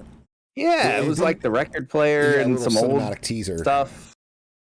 I mean, yeah, nothing about the game. Nothing that you could do. Original Left 4 Dead could play 2 players, 2 different screens on one PC. That's really cool. That's pretty awesome. Huh. The controller, mouse, and keyboard. That's pretty sweet. Oh yeah, yeah. We did a little co-op. We played through the second one, right? We did some Left 4 Dead 2, I think. Yep. Back in the Gears days, we were doing that for a little bit. Oh yeah. That's pretty neat. That's pretty cool. Yeah, Contraband. They didn't really. I don't know. They didn't give us much. Right. Outer Worlds 2. That's one game that I've had installed on my computer for a while. Yeah. The first Outer Worlds via Game Pass, and I still haven't played it. It's been installed. Right. And yeah, it's too many games, too little time. That's all I can say is it's no hate or shade on any game specifically. Sure. Could be an amazing game. RD3, so it's a good game. Oh, I know. I got to get and try it. I think I've heard nothing but good things about the first Outer Worlds. I think I've heard great things. I think it looks really good. Never played it. Never. Never played it. So I've heard nothing but positive. My mic sounds off. I wonder. I think maybe it was just maybe when you got a little further away or something. Is it okay now? It's chopping a little bit for me. Huh, I wonder why. That sounded perfect though. So I think it's well, that's not good. If I heard it, it would bug me. Oh no. Wiggle my cable here. So I don't know what else it could be. Yeah, you sound crystal right now. I wonder if I'm peaking. Oh, well, no, then it went. Let me back off a little bit. Is that any better? Does that seem... Nah, still cutting you out a little bit. Still chopping. Still chopping. Oh, man. What is going on? It's always something. Yeah, it's the way it goes. It's Monday. Monday.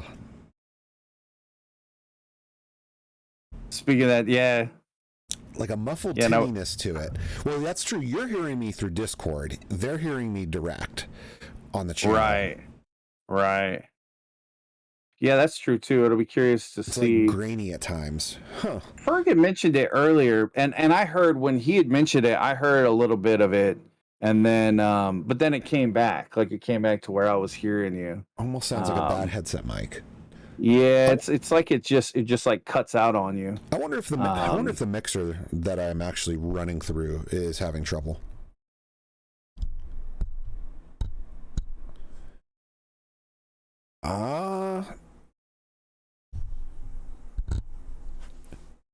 I don't know. You know what? That's a good question. OBS does have a mind of its own. It likes to come up with new things to trick you with. Let's see here. Where's my mic? Ladies and gentlemen, anyone thinking about being a streamer, this is what you can look forward to. It's so fun. It's awesome. It's just so much fun. All right. Gosh, where even? There it is. Okay, settings.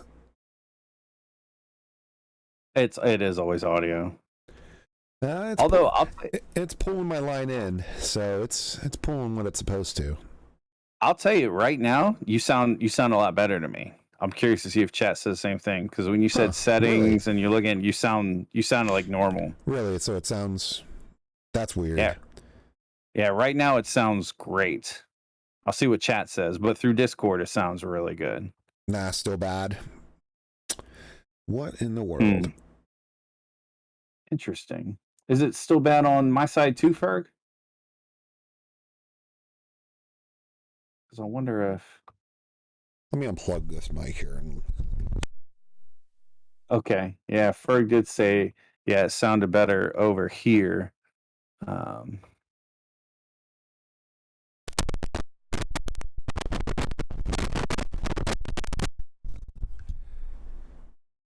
All right. Any better? I unplugged the XLR and replugged back in. Yeah, it does. It sounds good through Discord. Sounds great. I wonder what. Man, about the same. Oh man, this is a bummer. Ah, that is a bummer.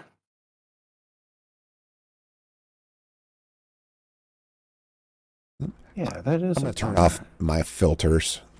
There are no noise gate, no compressor. So. Oh. Okay, so. Okay. I turned off the noise gate and the compressor. Okay. Here, I'll back it off. There. And that makes sense be because it wouldn't process through those filters through Discord. Right. Yeah, so it had to be an OBS thing. Right. Well, thank you guys for good old OBS. This. So yeah, that's OBS since last time I streamed had an update. I love the updates on OBS. They're so good. So something with the filter of yeah, exactly, on my compressor, it might have been attacking it wrong. I know nothing about audio, so I'm just gonna be like, yeah, totally. The attack could be a little off. You're probably right, Ferg. Yeah. That or my noise gate was completely bad too. Oh yeah.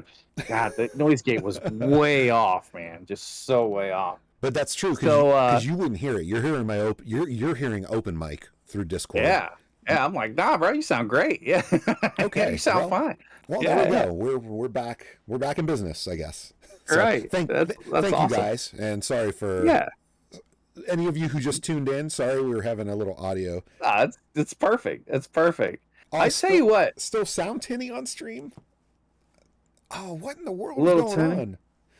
Oh well, I can't. Unfortunately, I don't want to spend too much time on it. Yeah. No, yeah, I was like, maybe unplug and replug again. Do that one last time because that did help. Let me unplug one of my mixer too. That did help. Okay, hang on. Yeah, I think it's just because I'm getting the straight feed. I do hear it chop a little bit in here. I'm having to do some funky audio foo to get it from my stream machine down to my gaming rig headset. But I've had a couple of little chops.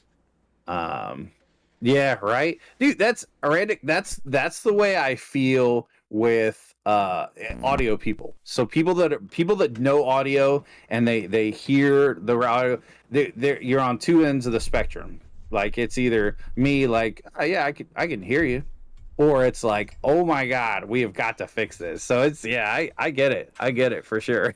Okay, I have completely unplugged my mixer, unplugged out of the computer, turn filters off.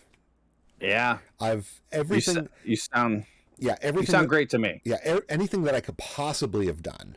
So if it sounds okay on Discord, then it's got to be something in OBS. Yeah, and you know what's gonna fix it? Restarting OBS, and it's gonna be like, oh look, I'm gonna work for you now. All right, thanks a lot. Right, exactly. I hear you good. I hear you coming through good now. After that disconnect. So okay. here's what we'll do.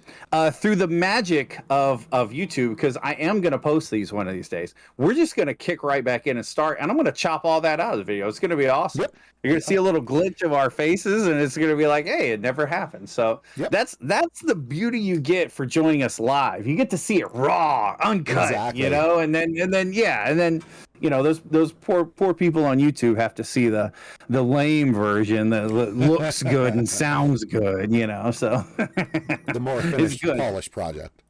yeah, exactly. Yeah, that's right. Yeah, that's right. Yeah, probably want to check out the YouTube version. Exclamation point YouTube in the chat.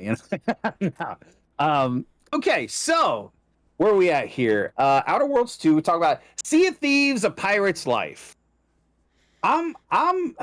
Okay. So I played Sea of Thieves in the beginning. I think I enjoyed Sea of Thieves for a little while. when I started playing in the beginning, there wasn't enough content. It got kind of old, kind of fast for me. Mm-hmm. I've seen people play Sea of Thieves in the last probably 6-8 months, and it looks like there's a ton of content now. A lot of cool things you can get out and do. But it's one of those games you absolutely have to play with people, with friends, with a crew.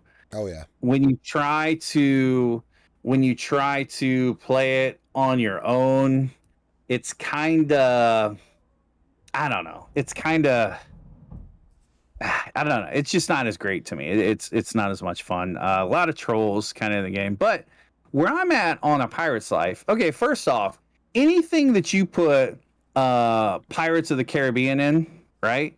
I like, because man, I love Jack Sparrow. I love the character, the story, the whole world that they created. It is great. I'm not so sure is it still relevant? Like, are we still doing Pirates of the Caribbean?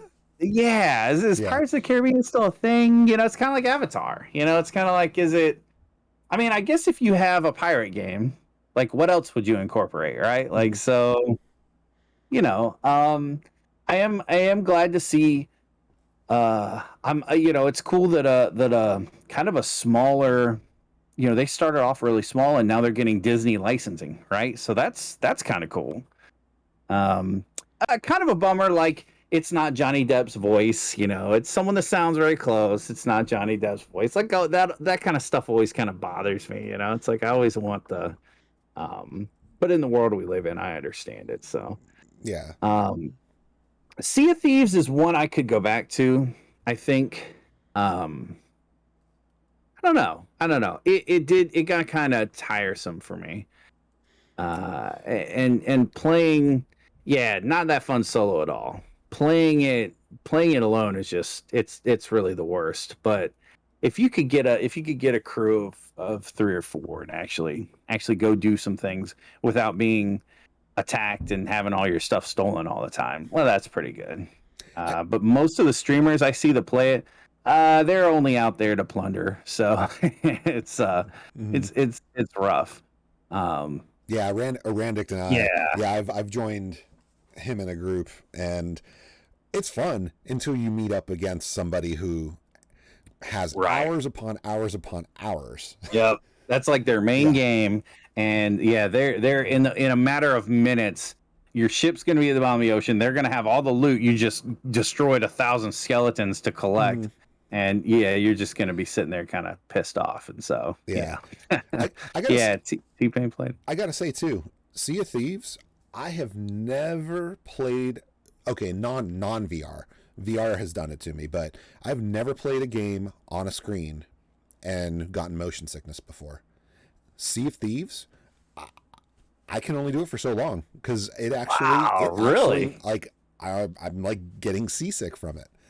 Wow, that's crazy. Yeah, that's crazy. I even turn off the bob for walking and stuff because thinking like, oh, maybe it's just that because some games trigger with that, but no, quite literally the seasickness. Wow. Yep.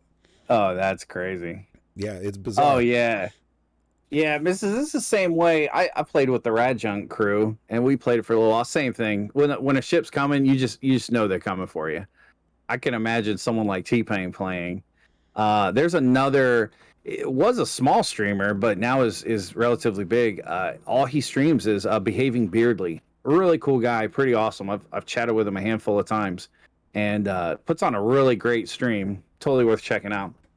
And he streams. He's partnered with the Sea of Thieves people. They do like unique giveaways and stuff like that all the time. So he plays it a lot. But yeah, literally, and he's kind of cool. He will go around and help new people. He will go around and do that. But then sometimes, he tells them, he's like, look, don't attack us, or this, that, the other. The second that they break that parlay, the second that they attack him, dude, he just annihilates them. It's fun. It's fun to watch. It's like, golly, but I wouldn't want to be on the receiving end, so that's kind of where I'm at with Sea of Thieves. Yeah. Makes sense. I don't know. I might try it, but that's tough. That's a tough one. All right. Battlefield 2042. This one's all you.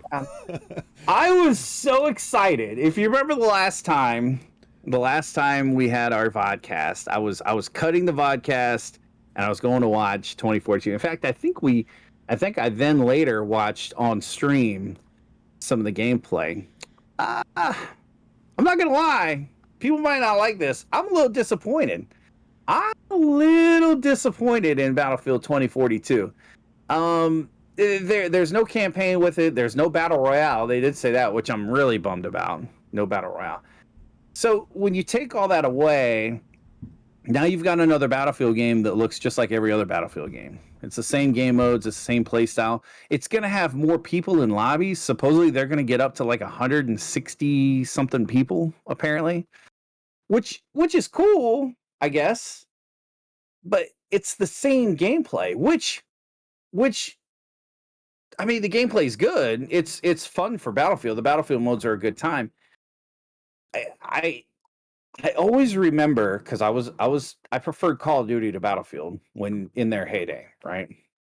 I always remember the Battlefield community telling the Call of Duty community how, well, you're just reskinning the same game every year. It's the same junk. It's the same trash. It's the, blah, blah, blah, blah, right? And now I feel like Battlefield's kind of doing the same thing. I feel like we're getting kind of like, it's been years since they've gone back to this traditional Battlefield. Honestly, I think Battlefield 4, because 1, was older. 5, didn't really like 5. So it's been all these years since they've gone back to that traditional Battlefield 4, and this is all we're getting. I'm kind of like, I'm a little disappointed. Yeah, you're right, Ferg. That was 100% an amazing call out to, I forget the guy's name that did it originally. Very cool. It was awesome. Like, I was hyped from it, and I so after I've said all that, I'm still totally getting the game, 100%. We'll be playing it. We'll be getting in there and going nuts on it. But I don't know. It's just not. I hoped for more. I think, and I think that's another danger that we have today in the world of everyone wants to be the first to tell you about anything. It doesn't matter if you're talking about Hollywood or politics or video games. Everyone wants to be the first to tell you. And so they come out so quick to tell you, hey, new Battlefield's coming out. It's going to be called 2042. Well, from that point on, every media outlet, ourselves included, definitely not going to buy a pre-sale. Yeah, EA burned me on Medal of Honor. You want to talk about a trash game? That's awful. So then everyone goes nuts. Oh, it's going to have this. It's going to have that. It's going to have this. It's going to be awesome. It's going to just blow your mind. It's going to be so amazing. And then when it doesn't, you're let down. So is that because the company didn't put the work in, or is that because rumor and propaganda hyped it up way too much? Right. So I don't know. It's like I said, still going to get it. Still going to play it. Hopefully play it on Game Pass, so I don't have to buy it. But actually, this one might not come to Game Pass. Pretty sure this one's not coming to Game Pass. Yeah, because I don't think it would. I don't think it will either. So probably still end up getting it and drop the $60 and blah blah blah blah blah. But I don't know. I am a little disappointed. Looks beautiful, but not really sure. Not really sure how I'm going to feel about it. But you'll see it on stream. We'll be playing it. We'll hook it up for sure. Bagoon, he likes the Battlefield games. I'll bet Army might probably play some Battlefield with us too. So we'll at least have full live. We'll talk you into it. You gotta stress that video card, man. You gotta warm it up, right? we'll talk you into it. It'll be good. Maybe it'll be on Origins thing. Maybe it'll be good. Yeah. But yeah, so that's kind of where I'm at with Battlefield 2042. I think it could have been more, but now they're saying that there's no way they're not gonna put out ABC. They're not gonna do a battle royale. They're not gonna, and I'm okay with you sticking to your wheelhouse, but man, hey, give us something new. Give us a little something different. But we'll see how it goes. Yep. Old Psychonauts 2. So I loved the original Psychonauts. Oh yeah, it's on the shelf behind me, and it was a great game. It was a lot of fun. It was Yes. it was a very I guess you would say unfamiliar game to a lot of people. Like Right. it was very, a lot of people missed out on it. Yep. Totally a hidden gem. Totally a hidden gem on the original Xbox. If you have the ability, check it out. It's a Yeah. fun game. Really fun and plays well too. It's a good game. Yeah, even now on they have the, I guess you would call it remastered version. Yeah, remastered, maybe, yeah. Up-resed. That's about all it is. Yeah. The new on Steam, but even that still, like, the controls still solid. Like, it's still perfectly playable. For sure. It aged a lot better than Mario 64 and the like. Yeah, for sure. Yep, Psychonauts. Yeah, it was good. I loved it. I really liked Psychonauts. I thought that was good. And yeah, you're right too on that hot rod with the futuristic shooter. Infinite Warfare was awful. Infinite Warfare had a pretty cool storyline. The campaign was pretty good. Had Kevin Spacey in it before he was, Kevin Spacey. And yeah. So no, not bad. But yeah, Psychonauts could be really cool. I look forward to the second one. That'll be fun. That's something I'd love to see an on-screen co-op. Oh yeah. I haven't seen gameplay of it, but that'd be great. Yeah. That'd be really cool. And that's something too I gotta say is if you have since you enjoyed Psychonauts, you have to pick up the VR. It's like a mid-step story-wise. Really? No kidding. Yes, the Rhombus of Ruin, I believe is what it was called. No kidding. Yeah, I have it for PSVR. Wow, that's awesome. Man, that's really cool. It's worth getting to play. Nice. Psychonauts 2 is on Game Pass too. That'll be great. Outstanding. Definitely be doing that. Yep, August 24th. I knew that was a quick one. I knew that one was coming out here pretty soon. So that's that one will be pretty cool. Oh yeah. Let's see. Age of Empires 4. Never played any of the AoE games. Never really got into them. I played a little bit of, maybe it was the first one, like obviously long time ago. Not my style of game. It's like real-time strategy, right? Like, yeah. I played the Command and Conquers back in the day. I did not play in fact I want to say Command and Conquer's probably the last AoE or real-time strategy RTS game that I played. So I don't know anything about them. So I just not a fan. Yep, not my style. And Fallout 76, go for it. Oh no, I was gonna say, I'm like, and the next one is not your style either. Yep, Fallout 76 is if you've tuned in any period of time, we've discussed in depth my passionate disdain for that game. But from that perspective, is the pit in this DLC enough to bring me back to the game? I don't know. Kind of cool going to Pittsburgh, and it feels like it's going to be like some of the DLCs and the other Fallouts. Like they had the Point Lookout map in, was that 4? I think it was Fallout 4. I think had it.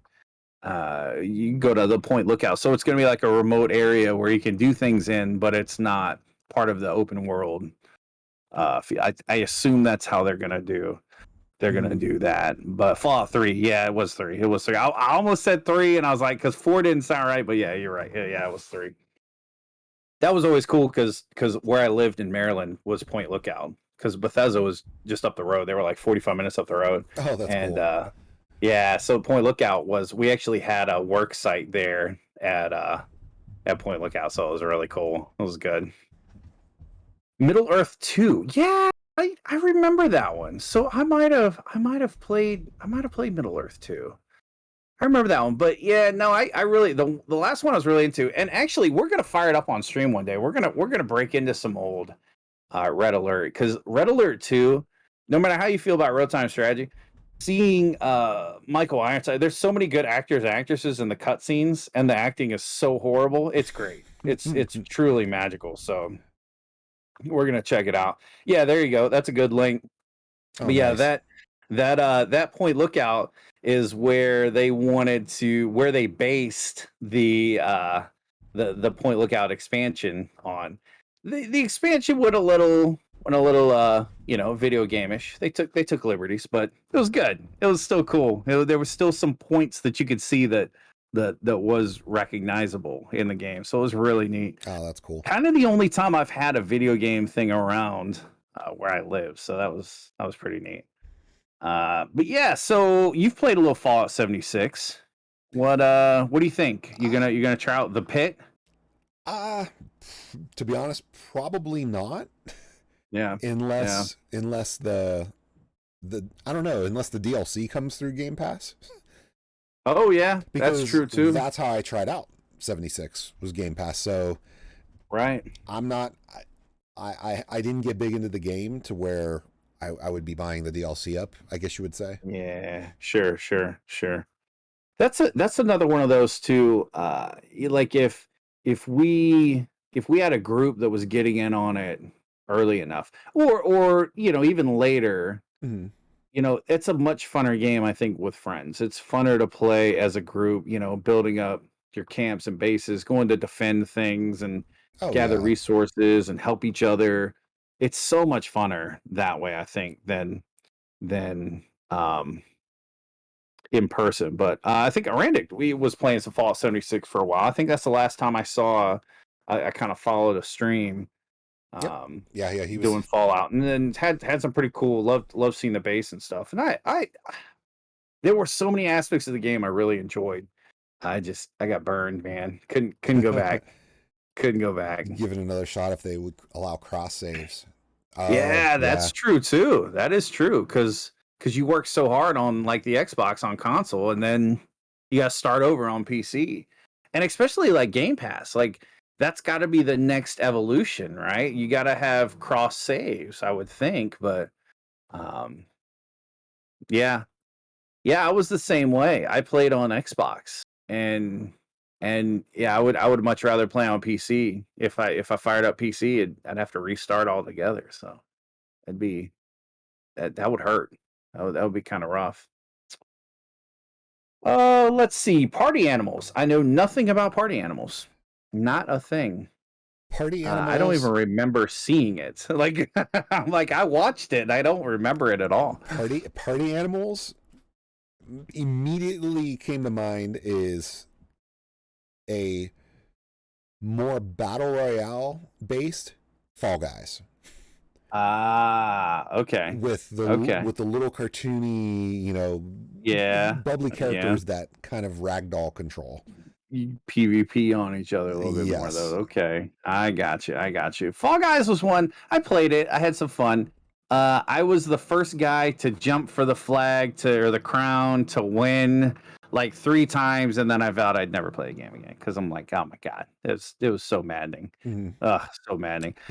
Yeah. So Hot Rod, me too. I loved Fallout 76, and I did play with friends at the time. And it was definitely the better way to play, but the game burned me, man. Burned me. I launched my nuke. They took it away from me. Bastards. Let's see. So Somerville. Okay. I knew nothing about the game going in. Obviously, it's a smaller title. The trailer, like, I don't know how games do this. I don't know if it's like subliminal messages or what. Dude, that trailer hit me kind of in the feels, man. Like this dude's, it's this guy. I mean, I don't know if it kind of felt like A Quiet Place. I don't know if you've seen the movie A Quiet Place. It was almost kind of that vibe. Dude, this guy is running with his family, like trying to protect his family from, I don't know, something, monsters, aliens, something. And I don't know too much about the game. It felt like remember Limbo that came out? Yeah, probably zombies. Yeah, remember Limbo? Probably right. It had that kind of gameplay feel like Limbo. It was kind of like which actually it's the same creators as Limbo and Inside. Is it really? Yes. Oh man, look at that, ladies and gentlemen. I'm a video gamer. Thank you so much. Appreciate you coming out. That's what it felt like to me. It felt very much like. Yeah, like Limbo. That's funny. Yeah, I believe it was the Limbo and Inside people. Yeah, that's awesome. It's exactly what it felt like. And it's so definitely interesting. I enjoyed Limbo. I thought Limbo was really cool. For like the whole just Xbox Arcade, man, I'd say it was one of the better, if not the best, Xbox Arcade game I played back in the 360 Oh days. yeah, Like I enjoyed it a lot. yeah. So and I'm sure this one will be coming to Game Pass. So definitely, Hmm. definitely, probably gonna be checking it out for sure. Oh yeah. Um, but that's funny. I did not realize it was the same studio, but it all makes Yep. sense now. I'm All I'm makes sense. I'm pretty sure. I'm almost That's certain. awesome. I like it. Yep. I like it. It's good. Um. What's up? Oh no, I was to say, yeah, Plague Tale Requiem. Did you play the first So Plague Tale? I did not. I did not. In fact, when I saw it, I'm like, what is this Pied Piper? What is happening right now? Like I did not play the first one at all. So was it good? That's why I was asking. Because I Oh, have no I was either. like, oh man, I was like, yes, thank God. Because I saw it, I'm like, Yeah. what is happening right now? Yep. Are those rats? Is somebody got a flute? Like, what is going on? You know? I Yeah. thought you were good. I thought you were gonna fill me in. Nah, that's a bummer. That's a No, bummer. no. Sorry, no answers here. Yeah, not for me. That's funny. Yeah, I mean, it looks. I don't know. It looked kind of interesting. Not one I'm running out to try. I don't think. Mhm. Uh, I I believe the first one. I want to say the first one's on Game Pass. oh, okay, okay. So I don't know. So that'd be one of those, like, if that was like a co-op title, you're like, hey, let's play through the first one, the second one, just try it out Hmm. over a couple of weeks or something. Okay, sure, we'll try it out. Um, I feel like a game like that though. So this will be an interesting sidebar question. So if Bagoon's still hanging out, he'll laugh. I am the type of person when I play a video game, I want to watch the cutscenes, I want to feel the story, I want to be immersed into it. Right? Absolutely, me And too. Bagoom is a skip. We're skipping this. We're playing the game. We're here to play. We're skipping this crap. It's hilarious. It's pretty funny because I'll be the guy I, that's sitting there watching. Like, nope, you're just gonna have to wait because I'm watching this. Like, I want to be into it. You know. Now I the post. second or third time around, obviously, I'm gonna skip it. But that first playthrough, no, man, I'm here for the story. I'm Right. here for the I you know. post. And so that would be that type of I game, I posted a think. meme in my Discord about that exact thing. Nice. It was basically it's like the boss saying how, or like the big bad of the game saying how, you know, he's worked so hard to come up against you to kill you, and then you who skipped all the cutscenes, I don't even know who you are. I do not even know who you are. Like what? Yeah. What's like? Who are you? It's funny. It's the truth, man. It's like I don't know. I'm not really sure who you are, but yeah, awesome. Let's finish this. You know? Yeah, dude, I love it. Yeah, 100%. Absolutely have to get into the story. Yeah. Have to. That's what make video games so great. They're putting you into the story, and it's awesome. That's what makes them different from movies and TV shows and Mhm. even books. You know, it's you're controlling, you're part of the story, and so Yeah. I feel like you absolutely have to. And if you have no interest in it, I don't know, man. There's plenty of multiplayer games without a story, right? So Right, especially when yeah, someone plays a story-based game that has cutscenes and actual plot development that has to right, happen in those right, cutscenes. right.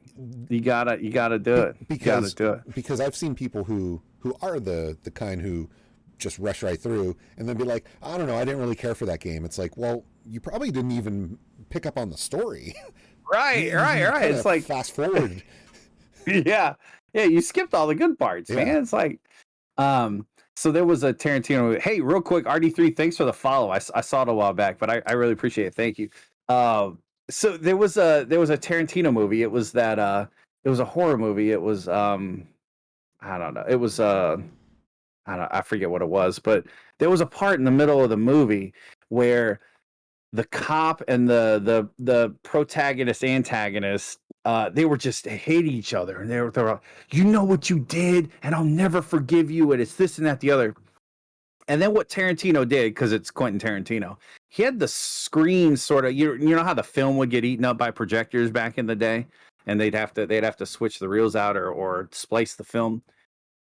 he had that happen, and then when it came back, no, it wasn't From Dusk Till Dawn. It was after that. It was like Grinder. I think it was the Grindhouse movie. Yeah. It was the zombie thing with Bruce Willis, and the cop was the Grindhouse. Yeah, Grindhouse, and the cop was the guy from Terminator. The original Kyle Reese. Yeah, because that was the one with Rose McGowan with the machine gun leg. Yeah, the machine gun leg and everything. Right. Completely insane. Completely insane. So yeah, the film goes away. When the projectionists fix the film and it comes back, the two guys are best friends. Like, they don't even talk about it. They're like, man, I love you, man. I'm so glad you're here. I couldn't have done this without you. Like, no, man, you're the reason we're here. You're just like, what the hell did that just like? It's completely insane. Like, you're just like, what just happened? But that's what happens when you skip cutscenes. You miss it. Oh, there's an unpopular opinion. I have to disagree with that one. Yeah. So I will say Quentin Tarantino movies. There's a lot that I like. There is a point in every Quentin Tarantino movie where it starts to dip. So I can't say that I hate them, because I do enjoy them. I watch them. I like them. But yeah.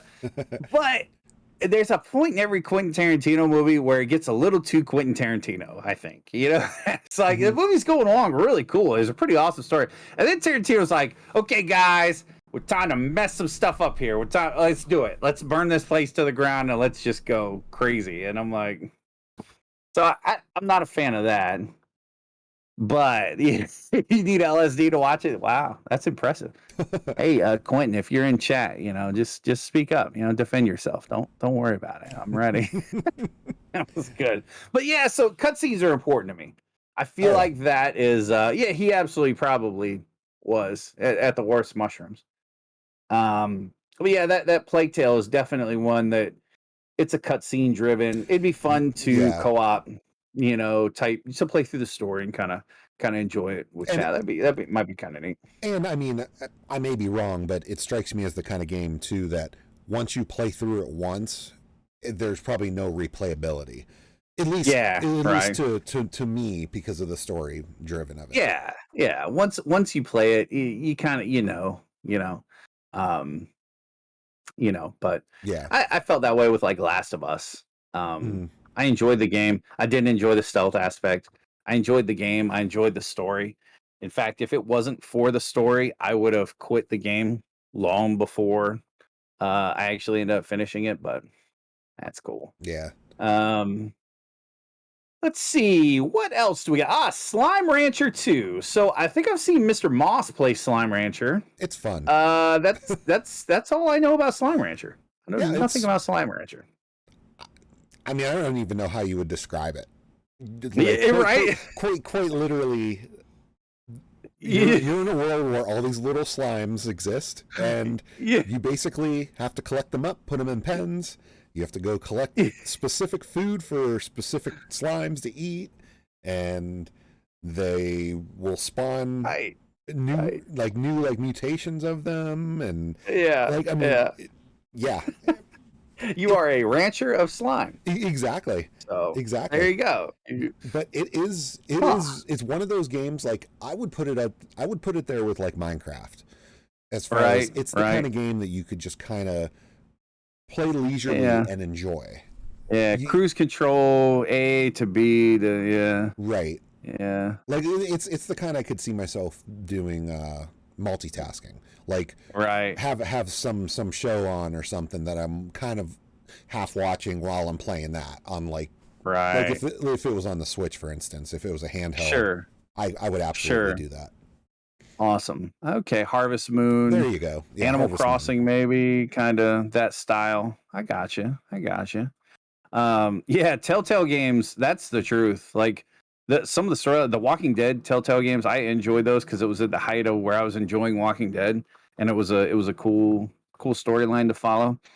But yeah, I'd never go back and play them again. Right. Ever. Not a million years. Shredders is coming back. Wasn't there a Shredders back in the day? feel like there was a old school PlayStation game, OG PlayStation game, Shredders. I don't know one being called Shredders, but back in the Yeah. PlayStation days, it was SSX. Yeah, SSX was. Oh, there was heavy shredding, right? Was it there was heavy heavy shredding? shredding. Or... Heavy Yeah, shredding. heavy shredding was out. Yeah. Nintendo had what 1080 snowboarding. Oh yeah, 1080 snowboarding. Yeah. You had My neighbor across the street. I think was the other Oh one. yeah. Yep. Yeah, that I PlayStation. remember that one. Yeah, I remember that one. Yeah. Snowboarding was big for a while there. It was. Yeah. That 90s kind of mid to late 90s. I felt like X Games was really popular, and so those style games became popular too. So yeah, so it was kind of neat to see a new snowboarding game. Like, it's been forever since we've had one of those. Yeah, I was trying to think. It's been a long time since I remember. I think what helped make those games popular, the music tracks were always good. In the X Games style games, they were always so good. Like, I wonder if licensing laws have made it more difficult to put out a cool or an enjoyable. So it'll be interesting to see what's in this one. But even FIFA back in the day had Chumbawamba and Offspring, and it's like it's so good, good. So yeah, that'll be fun. That'll be a good time. Oh yeah. Let's see, Atomic Heart. I know nothing about Atomic Heart. I cannot remember this one from the conference. Yeah, I cannot. I'm a terrible. Yeah, I'm a terrible. I'm the same way. This one. yeah, that was it. It obviously didn't stick out to me because I didn't remember it at all. The next one's on you because I can't pronounce it. Haha. Ayuden Chronicle Rising. Ayuden Chronicle Rising. A Suikoden spinoff, which is gotcha. Game from back in the PlayStation 1 era. Right. Okay. Just so anime-based RPG aspect. Like it actually looks like a throwback game. Like nice. So it has that old school look to it. Right. So, kind of cool looking. Now, yeah. Now you were talking about Somerville being, such an anticipated game for you from that trailer. Yeah. Replaced. Yeah. Replaced. When I watched that trailer, I'm like, I need to play this now. Yeah, it did look really, really good. The perspective of the gameplay was really awesome. Yeah. It was like that. It's kind of really cool. It looks like it's fully controlled on a 2D plane. Right. You only have left, right. You don't have foreground, background movement. Sure. But the depth to the picture and the way the camera angle worked. Yeah. It was. Yeah. It looked very, very impressive. And it was pretty neat. It being like that pixel graphic style. Yeah. Right. I wonder if I'm not. I don't know. I know nothing about anime. I felt like maybe this was an anime at some point. I don't know. The story looked. If it was a unique story, that'd be really cool. But it felt almost like it was like a manga or anime. Yeah, possibly. I don't know. I wonder if being that it is like a cyberpunk based story. Right. In as far as the styling goes, I wonder if it is pulled from a graphic novel or something like that. Yeah. Because it does look good. Yeah. And once again, here's something that came out, and it was really good. It showed gameplay. It intrigued me. Contraband. If I had to pick between Contraband and Replaced, I'm going Replace. 10 times out of 10. So it's Yeah, they gotta give us more, and it's probably further along in development, and so I'll give them that. But, right. But it's like at that point, it's like, why even announce? Right. Yeah. Just wait. It's like this need to put it out there to just get it out there to get people talking about it. It didn't work well for Cyberpunk, so people should take note. They should take note. So another update for Grounded. The Shroom and Doom. I've still never played this one. I've still never played. But Shroom and Doom sounds awesome though. It's just yeah. Basically, obviously, mushrooms now. I mean, the premise of Grounded, for those of you who've never seen it, it's basically Honey, I Shrunk the Kids, 7 Days to Die. Super hardcore survival, but in Honey, I Shrunk the Kids world.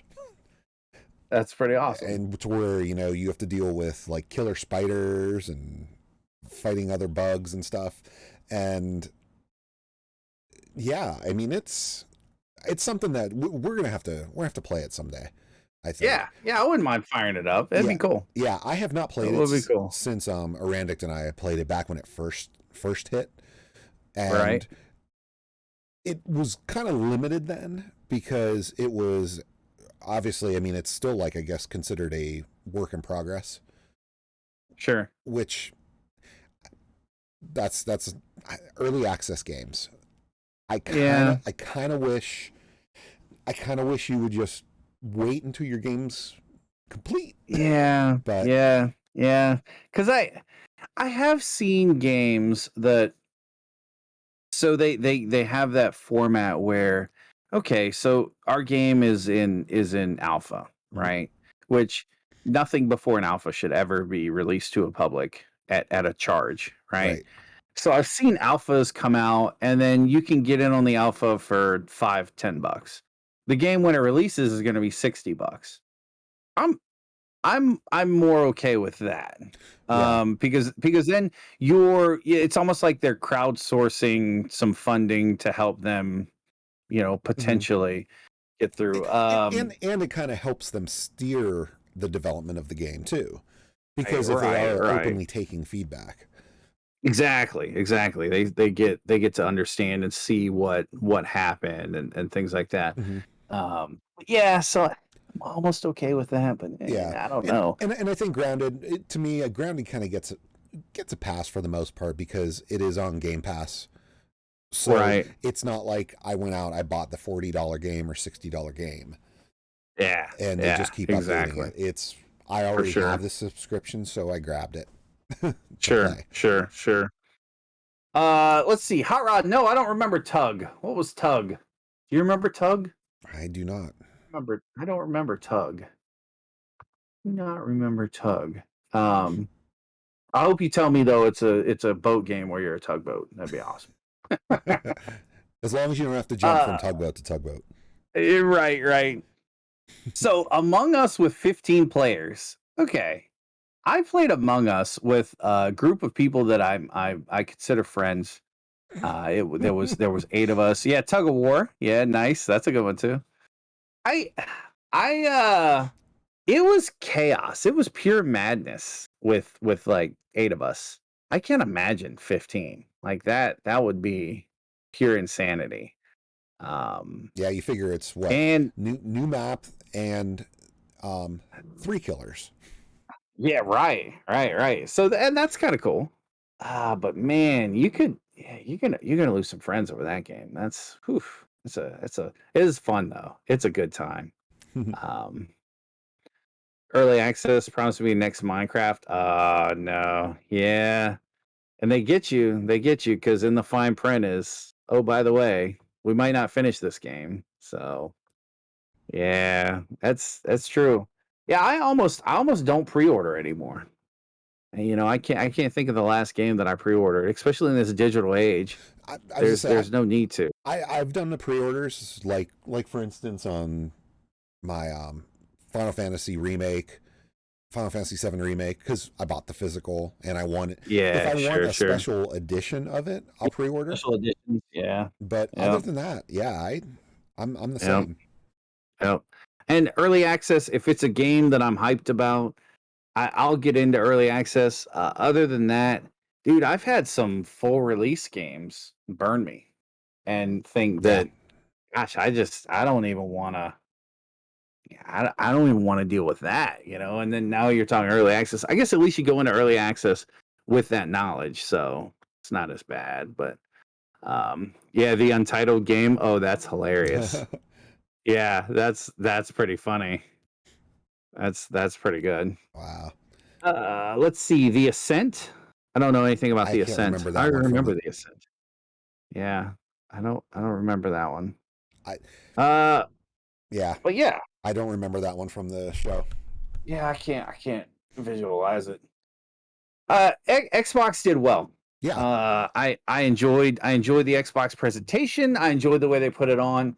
For a presentation where you're not going to have a live audience, they did a really good job. I enjoyed it. Mm-hmm. I enjoyed that they still tried to make it part of E3. You know, like they really tried to give you that sense of, you know, things are getting back to normal and stuff. You know, that's nice, but eh, still not the same. But I did enjoy what Xbox brought out. They're doing great things with Game Pass. They're doing awesome things with cross-platform. Like so, I'm excited for the next year, and in some cases 2 years, because you know they want to give us games like 2 years early. Right. But I'm excited for the games that are coming out. I think they've got a good blend of traditional IPs and new IPs, and it's going to be fun. It's going to be a good time. Oh yeah, absolutely. All right, Square Enix, this is your field, my man. All right. I am not a Square guy, so I'm excited. So their big thing that they came out with, down the Marvel path, it's now Guardians of the Galaxy. Nice. It looked fun. Sure. I'll give it that. It looked fun. It's one of those. It's right in the vein with, I would say, with the other Avengers game that they have. Right. And in the same regard to that, you were mentioning earlier with Jack Sparrow not being Johnny Depp, it kind of throws you off. Yeah. Because you're so used to the MCU that the game versions are technically different versions of those heroes. So they're not the actors. Sure. They're the comic book versions. So yeah, so you don't get some of them you don't even get sound alikes because they went a different direction. Yeah. That's funny kind of semi-related. My buddy that owns the barcade here, he just got a Guardians of the Galaxy pinball, a Stern pinball, so one of the newer production ones. Beautiful pinball machine, so much fun to play. Stern pinballs they're awesome. They're so good. It's all the lines from the movie. It's video from the movie that plays on the display as you're playing, and you unlock different things as you're on the field. Voiced over with different voices, different actors' voices and actresses' voices. Ooh. So it's the movie, it's the movie's lines, it's everything with different voices. Man, I haven't had anything bother me like that in so long. Like I'm wow, that's not Chris Pratt's voice. Like whose voice is that? What is happening right now? and I would say that's the one. You know what? It's probably the same voice actors. I bet. Yeah, right. I wonder because it's close, but it's not close enough. Yeah, like it's just off. It's so weird. Yeah, it's so weird. To where if you know what the original actor sounds like, you're gonna be like, "That's not him." Right. You don't even really hesitate. You're just like, "That's not the guy." Yeah, 100%. But it looks it looks like it'd be a fun action game. Yeah. Then they did Stranger of Paradise, Final Fantasy Origin. Wow. It is. I wouldn't call it a sequel. I guess it's not meant to be a sequel to the original Final Fantasy, but it takes place with some same characters and same setting as Final Fantasy 1. And oh wow, it is a action-based game, kind of like Neo. If you've ever played Neo. Interesting. I've seen it, never played it. Okay. But yeah, basically Final Fantasy meets Neo. And I don't know. Like I like Neo. I like Final Fantasy. And maybe that's what's gonna make some of those original Final Fantasy settings work a little better, because I don't feel that they definitely weren't up to the story caliber that they got to in 7, 8, 9, 10. Exactly. So going back to the story content, RPGs have to have a story that draws me in. Right. Especially turn-based, the old school style of because it can drag on. And the original Final Fantasies, I've got them for Super Nintendo. I've played through them, but I did not care about anything but beating the game. Like I was not invested at all into the story. But so yeah, that could be kind of cool to, especially if this takes off. Well, then maybe they can continue the universe and then maybe do, because the series kind of breaks up, like, right? Like it doesn't go in the chronological order, or I've heard Final Fantasy people tell me like 4 is really 3 in or, America. yeah. Yes. And they actually did have 1, 2, 3, 4, 5, 6 over in Japan. But for us, for us, our Final Fantasy 3 is Japan's Final Fantasy 6. Right. Our Final Fantasy Mystic Quest is 4 or 5. Right. Like there's definitely some juggling that was done, which is weird. Which is really weird that they did that. But but I don't know. But they also don't really connect, except for they take place in a fantasy world, not even the same world. There might be passing references at the most. Right. Yeah, even the later ones didn't really connect, right? Like they didn't really until they went like 10 and 10-2 and then 13-2, you know. Sure. When they made direct sequels. But I could see this as being a way to maybe revitalize the series. Yeah. You know, maybe this is their step in that direction, because sometimes I find myself looking at games and saying, like I always say, do we need that? Like, why? Like, what's the really, you know? And so maybe this is a way for them to actually give the what they developed later in the Final Fantasy genre to the early games, you know, and tell the stories that I'm sure that the people that they worked with, what they had at the time, the technology that was available and things, and you can only scroll text so long of a story before people aren't reading anymore. So true, maybe they want to go back and tell the story because they feel like it was a really great story, and then that could be interesting to me. That could be kind of neat. So kind of cool. Yep. They showed more of the Avengers Black Panther update that is going to be free for, you know, that new Avengers game. I have not played it yet. Have you played the new Avengers yet? No, I have not. I have it. I still haven't played it yet.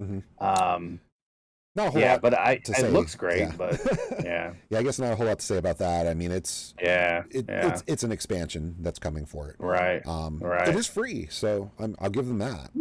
Oh, cool. So, that's awesome. So it's a free update. They showed Life is Strange True Colors. They showed some more footage of that, of the sequel, and they announced the remastered collection. So of the original Life is Strange and Life is Strange Before the Storm. Wow. So that's kind of nice, because I actually missed out on Life is Strange originally. Yeah. I went back to try to play the first one, and I started playing a little bit of it. But once again, too many games, too little time. Always the problem. Right. But I'm interested in the remaster collection. They showed, you know, where they put the original and then they wipe across and show you what the remastered looks like, and it actually looks nice. With the art style, how do they remaster that? It looks like they actually just reworked the resolution, the lighting, the shadows, the shading, all like texture pack, all that stuff. So it does look nicer. Like it looks like they polished some of the artwork a little bit too, as far as like the way some stuff's drawn. So I'm looking forward to the remaster collection. So I actually am now not going to play any more of the original that I have already. Oh, very cool. And I think I'm going to pick up the remastered. Sure. You got this one. There's a lot of people who are upset about Final Fantasy Pixel Remaster. It is Final Fantasy, and we were talking about that just a few minutes ago. Final Fantasy 1 through 6. Oh, wow. All the pixel-based ones, not polygon one. You know, all the pixel-based. Wow. Graphically remastered. Sure. up-resed, you know, upscaled, so that way when you're playing on modern display and such, it just looks nicer. Right. I guess some quality of life changes as well, as far as the way menus work and stuff. The kicker is it's going to be on Steam and then only mobile. Mobile. Interesting. They left the consoles out to dry. Wow. That's interesting. And a lot of people are upset, and I actually would say I would probably have picked that up if it came out on the Switch. Right. Right. Sure. Yeah. Because to have it handheld, you know, that's probably how I would play those. Yeah. But yeah. For sure. Yep. No Xbox. Dude, Hot Rod. No PlayStation. No Nintendo Switch. Right. Wow. So yeah, Hot Rod. So there you go. So like, here's a game where, you know, if it's 1 through 6, I assume translated, you know, remastered, going to look great, everything. I still don't know if I can get behind the turn-based gameplay of it. Like it would be neat to go back and play them again, but I don't know if I could. And I did. You brought up a good one, Dragoons, one I haven't thought about in a long time. But yeah, doing the button combos to keep the combo or extend an attack or something, that was really good. I think that was the beginning of how we have turn-based RPGs today. I think that was the beginning of the. Well, I guess it's not even turn-based anymore. Like it's more just. I don't guess it's live action, but it's like it's still turn based, I guess, but it's faster. It feels like it's a little more. The enemy interactive, I guess. Yeah, interactive to where you have cooldown for your attacks, but if you don't attack when your cooldown goes, the enemy doesn't wait for you, so the enemy can still attack when their cooldown hits. So it is more you have to be ready to hit right in the moment. Yeah. That's cool. Yeah, you know, and that's true, Hot Rod. Are they gonna re-release Mega Man 118,000 times? Like, hey, you know, it's like let's do this with Final Fantasy. You know, it's working right now. So and you're right, RD3. Mobile and Steam. You're right, RD3. Blizzard's Diablo Immortal failure. Yeah, you're right. Yeah, interesting. Yeah, so mobile and Steam, because with those old JRPGs like that too, like you said, with the battling, it's basically you just set all this character, attack this, and then you go here, you go here, and then you sit back and watch. Yeah. Right. And to me, if I had that on the Switch, I'd probably have something on TV and just sit there, set up my attacks, you know, let it go, and you know, half paying attention to the game, half watching the show. Yeah. Right. Not an option.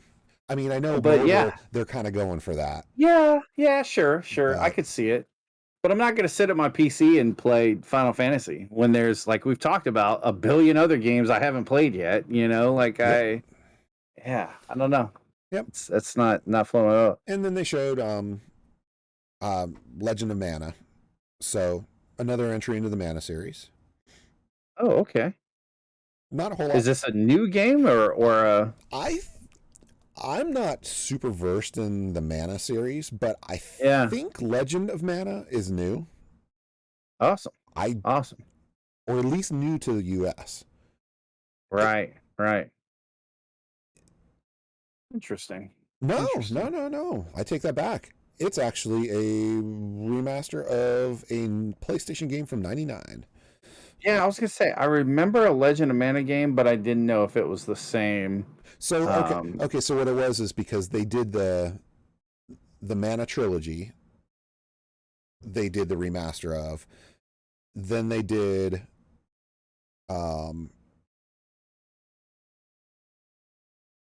Trial. Oh, I'm sorry. Yeah, they did the trilogy. Then they did a remake of Trials of Mana, and then now this is the sequel to that.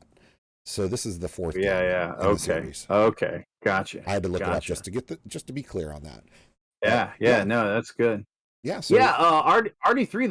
That's. I'll be honest with you. I think the release of the mini consoles. I think with the way they took off and did really well. I think, you know, I think this is here to stay for a while. I don't know if it's lack of creativity. I think it's very much budget. I think they can take a couple of kids out of college and throw them down in front of old code and say, "Cool, translate.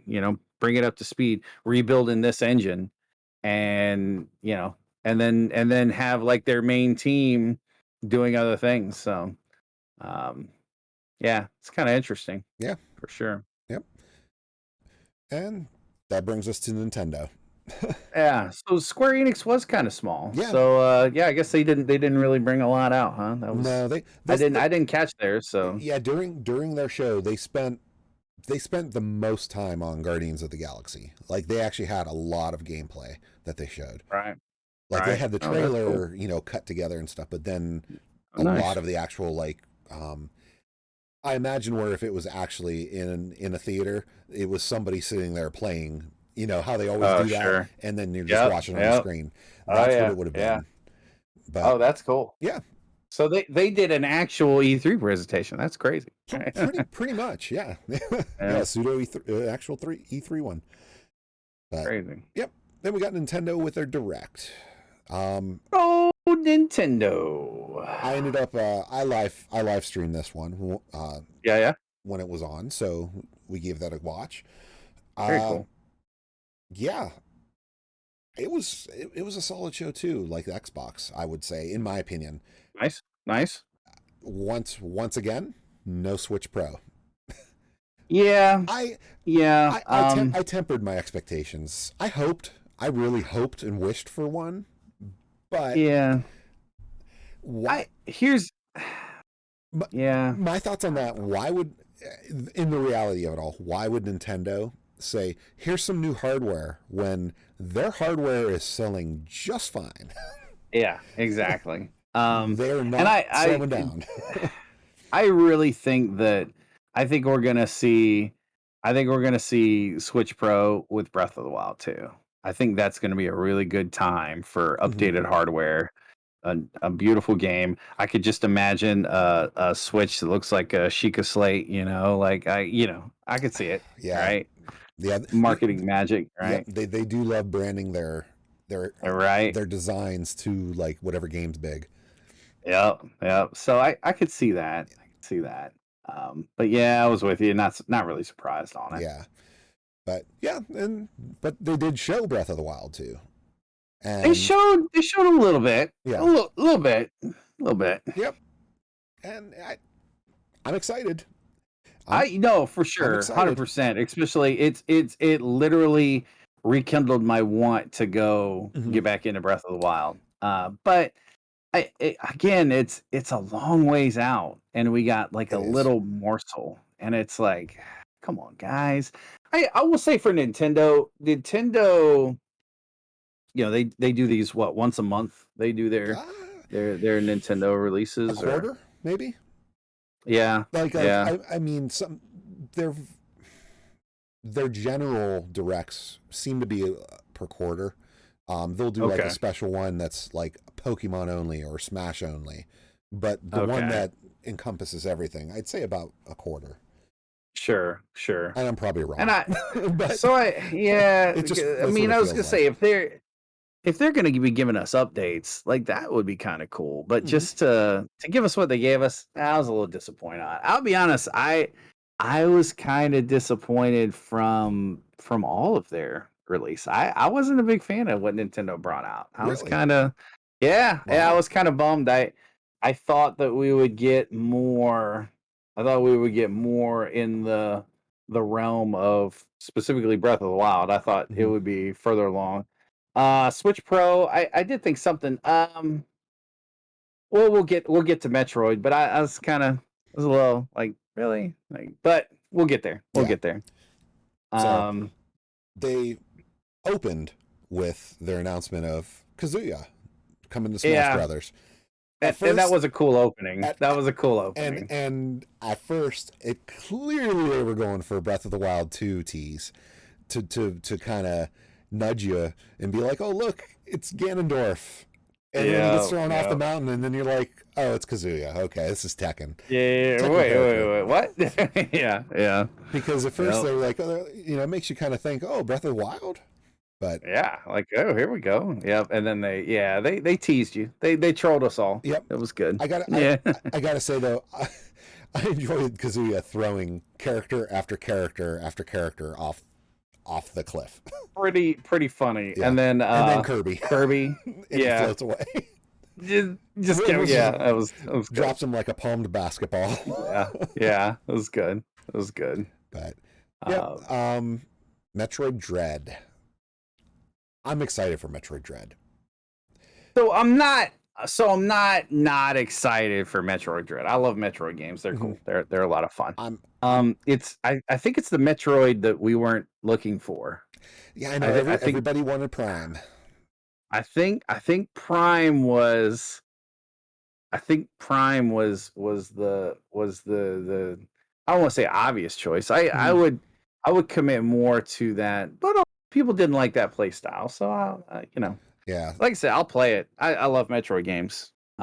Yeah, see, I enjoyed. I only played the first 2 Primes.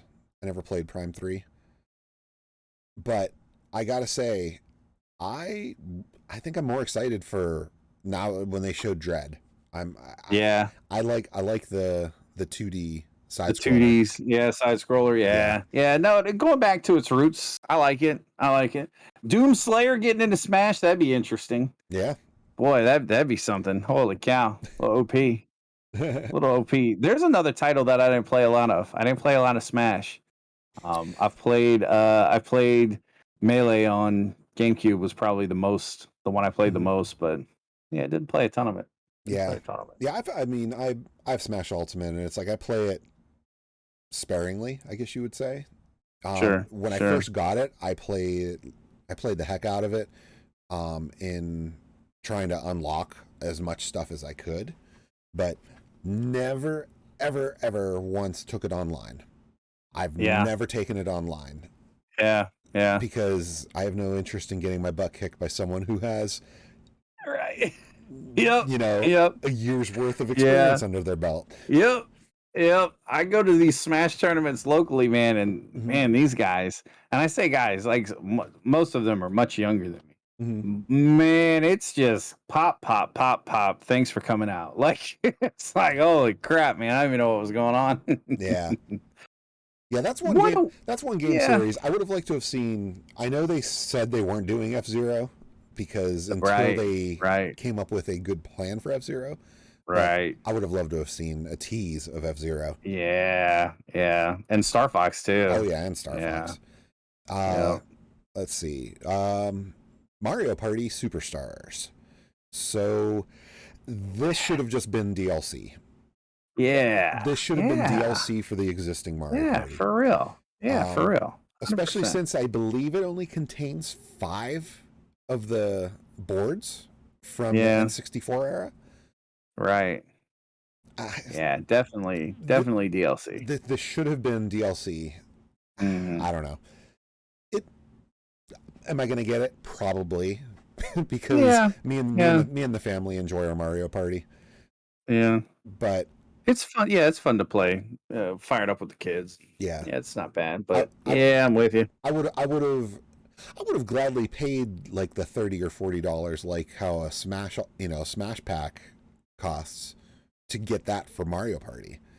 Sure. And still be able to keep it as one game. Right. Because Mario Party didn't come out that long ago.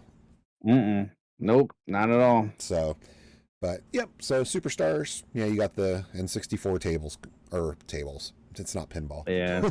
Right. N64 boards. Well, yeah. Nintendo announced the Zelda Game & Watch. So there's something I am quite excited for. A little portable Legend of Zelda is kind of cool. Like, that's pretty neat. Yeah, as far as pre-orders go. Yeah, if you can get one before the scalpers do. Yep. So yeah, because since they open pre-orders that day, I'm like pre-ordered. Yeah. Now, I'm happy too the fact that it's Zelda 1, Zelda 2, Adventure of Link, and the Game Boy version of Zelda Link's Awakening. Yeah, pretty cool. Yeah. Yep. Pretty cool. And of course, what is it? Vermin, the Game and Watch game with Link. Oh, right. Yeah. Yeah. Mm-hmm. Mm-hmm. But yeah, I mean, yeah. That actually seeing that actually made me go back, and that's why at the beginning when we were talking about it, I went and bought the Mario one because I didn't have it yet. I'm like, well, now that they're going to do this, I'm going to have to start the collection. Oh yeah, yep, for sure, But, for sure. yep. It's the Zelda one's gonna be cool. I'll definitely be. Yeah, and our children are gonna want one. I'm sure too, for sure. Yep. Let's see what else we got. We got new WarioWare. WarioWare, get it together.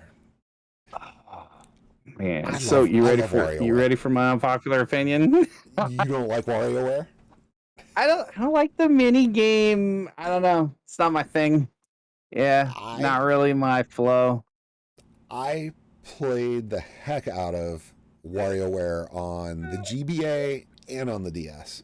Like, no kidding. That's awesome. Because there's so much to it. Like, yeah, to unlock. It wasn't like after I unlocked everything, I almost never touched the game again. Sure, sure. The completionist in me is like, oh, I've got to figure out what this is still not open. Oh yeah, yep, and that's what kept me going. Yeah, definitely a game for achievement hunters, completionists. Yeah, for sure. And this one looks like it's be interesting. This will be the first 2-player WarioWare. Yeah, could be interesting. And not to mention the first WarioWare where you control a character to do the tasks.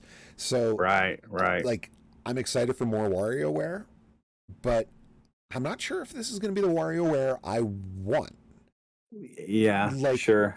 Part of me almost wants or at least what I think I want is the more simplified, where it's just the quick button presses or the touchscreen or something to that nature. I don't know. I don't know. We'll see how it is with the characters. Yeah. That'll be interesting. Yep. Switch is getting Guardians of the Galaxy. That was announced. Okay. And it is going to be a cloud version. So like they did with Hitman and Control. Yeah. They're doing a cloud-based. Wow. Interesting. So interesting. It seems like Nintendo is actually embracing this whole cloud processing. Which could be very interesting for the future of handhelds. Yeah. Because they can just put just enough horsepower in there. Yep.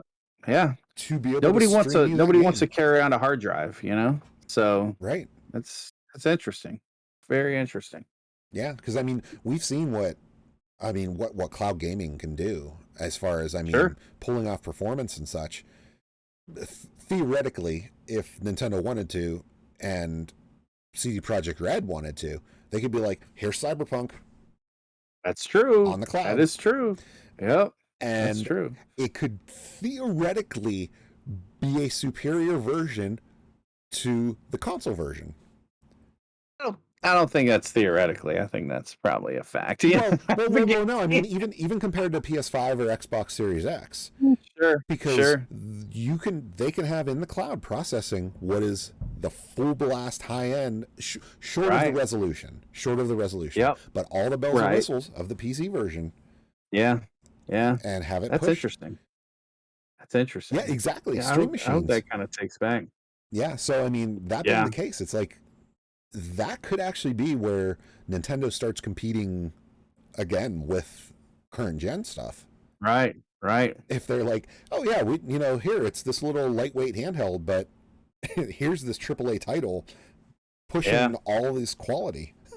Right. And you can play it anywhere on the planet. You can throw your console in your backpack and take it anywhere with you, And yeah, you're right, Hot Rod. Like Wii U games they haven't really They didn't really get there, but man, the Switch is killing it, especially with some of these. I haven't tried Control on the Switch. I wonder how that does. I played the latency issues. I played the cloud demo of Control.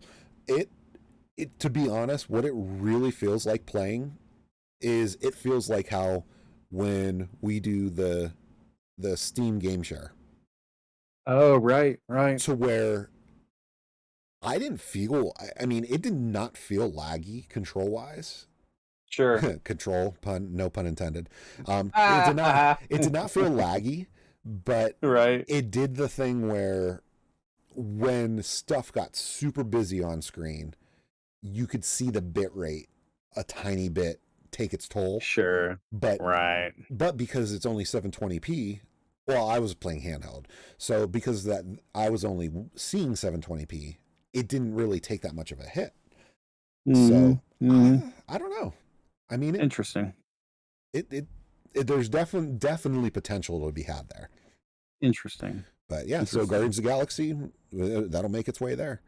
Nice. Advance Wars, for those strategy game players, they're bringing 1 and 2 in reboot camp. So the GBA Advance Wars is coming up. Yeah, that's cool. That's cool. Yep. I don't have much to say about that. I'm not an Advance Wars or an RTS Same person. here. Yeah, same here. Same here. Mario plus Rabbids, we already talked about that at the Ubisoft. Yep. Same with Life is Strange at the Square Enix. Life is Strange is coming to the Switch, which is where I plan on buying the collection and actually put some time into it. Yeah, that's cool. So they also showed more of Mario Golf, which is coming out on the 25th, I think. Yeah.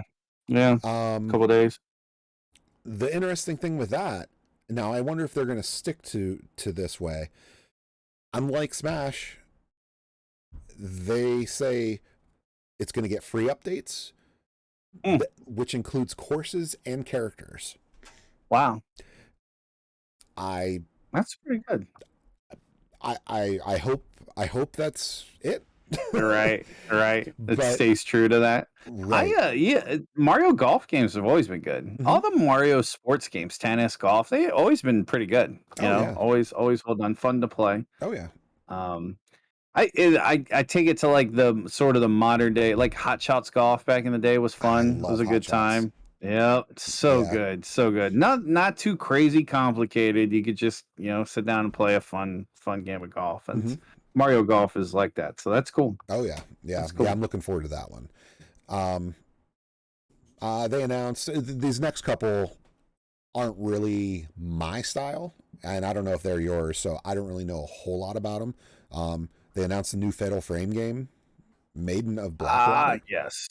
Yeah, that's what's funny is as soon as they announced that, I had a PlayStation 2 copy of 1, 2, and 3 on eBay. Wow. And man, I sold them quick and sold them for high too. So every time a new game like that comes out, because that I think wasn't Maiden of Blackwater on the Wii U, I think, or was it not? Maybe I'm mistaken. See, I don't know the Fatal Frame games at all. Yeah, I thought it was on the Wii U. Maybe not. I could be wrong.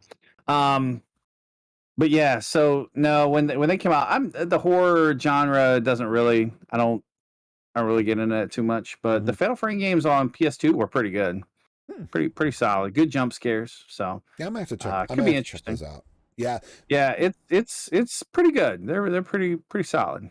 Yeah, horror games from back in those eras. For me, it was pretty much Resident Evil, Silent Hill. Yeah, and that was about the extent of my. Yeah, they felt that way. It was a voyeur type. You photographed. Just like it's good. It's not a bad one to check out. Cool. Yeah, but there's some moments, heart palpitations. Let's see. Dragon Ball Z Kakarot.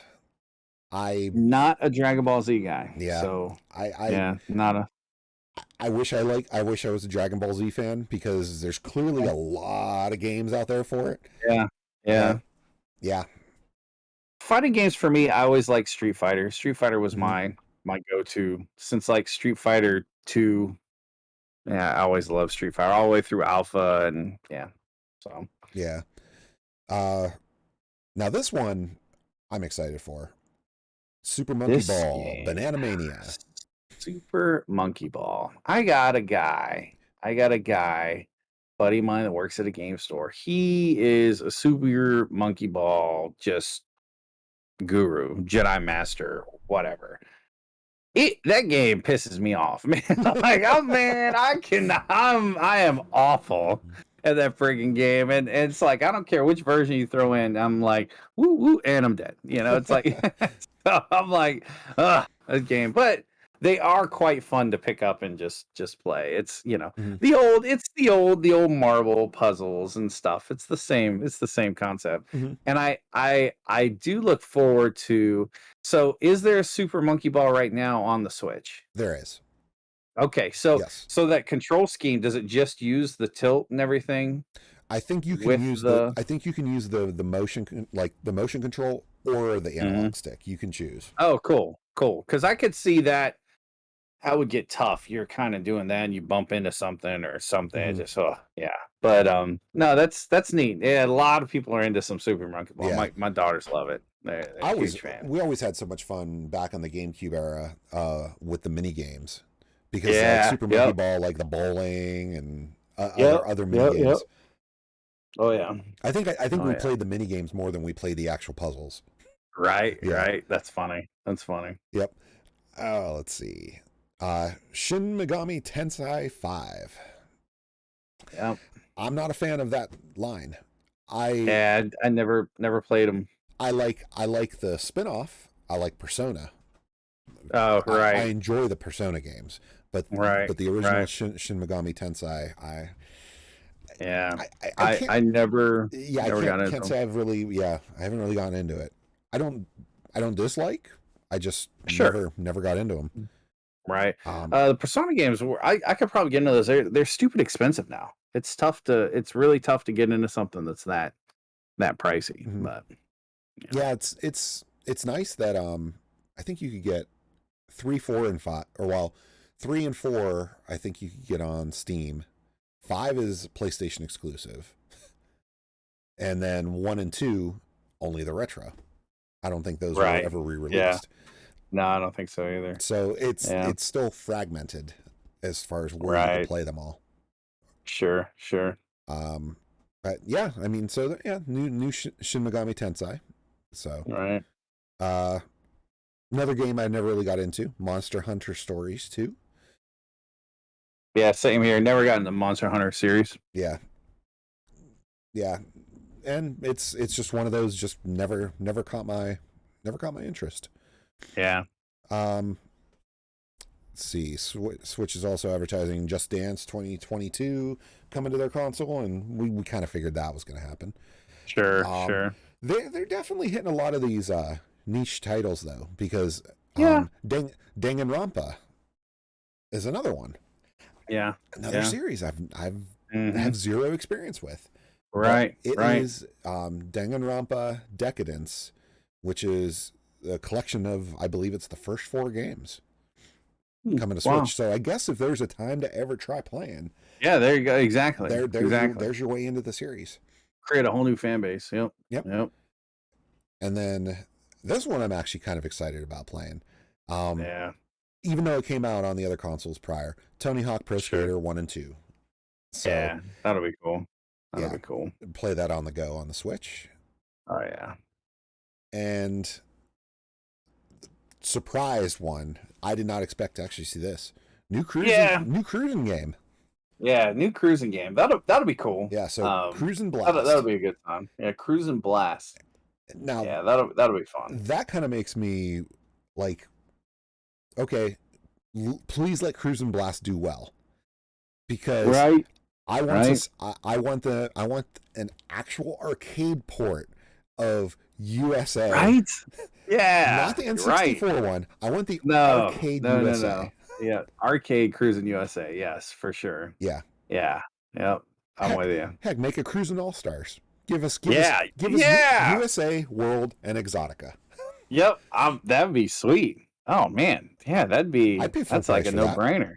Yeah, heck yeah, man. Especially especially the game all arcade day. ones. Yeah, for sure. If it was true ports, that'd be really neat. Yeah. That'd be cool. So, I mean, to me, I think it's. I think Nintendo they brought a lot of stuff. They did come out. Yeah. They did come out. Obviously better than Sony, right?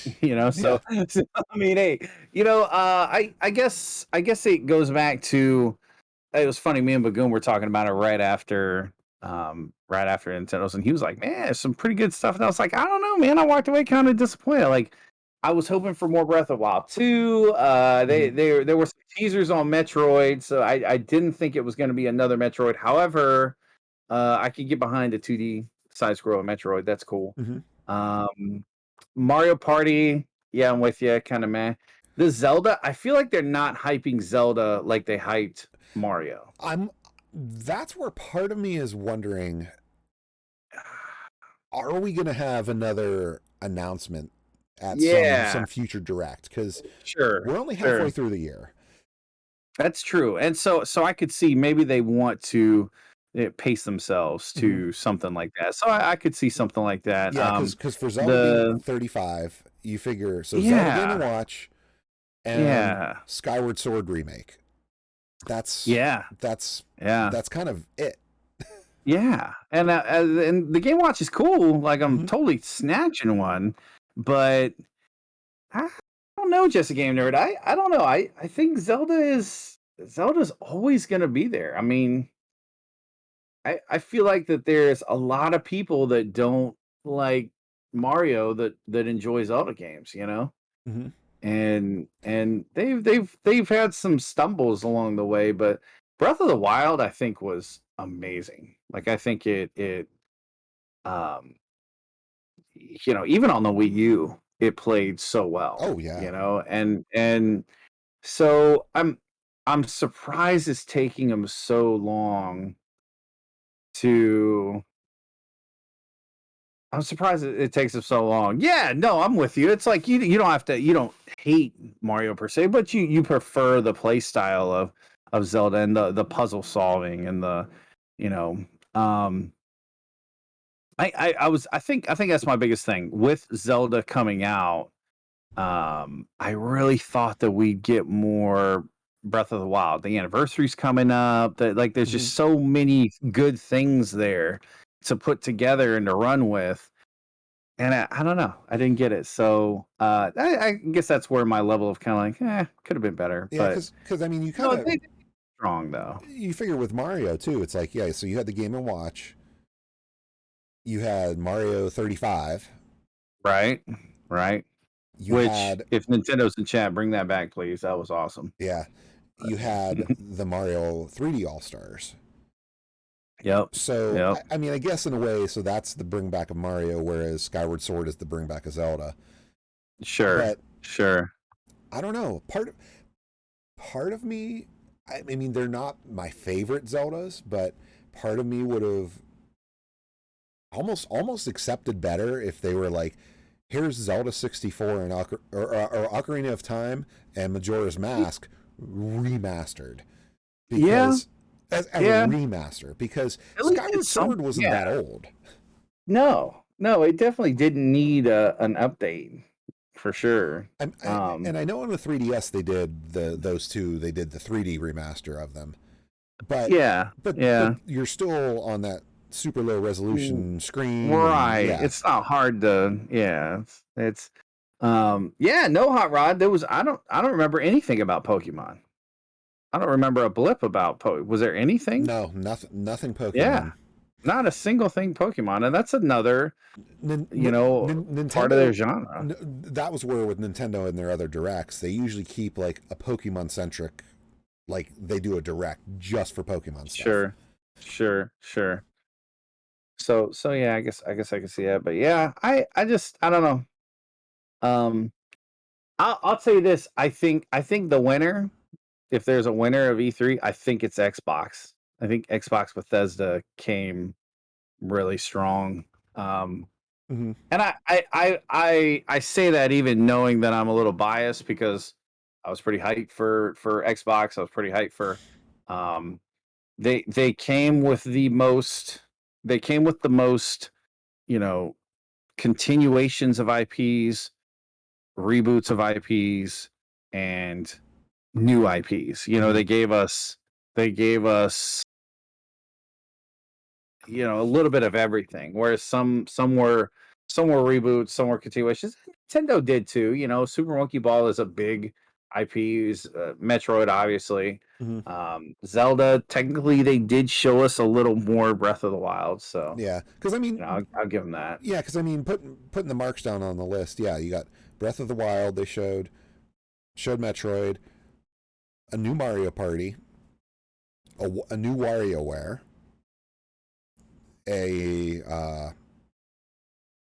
where was I looking?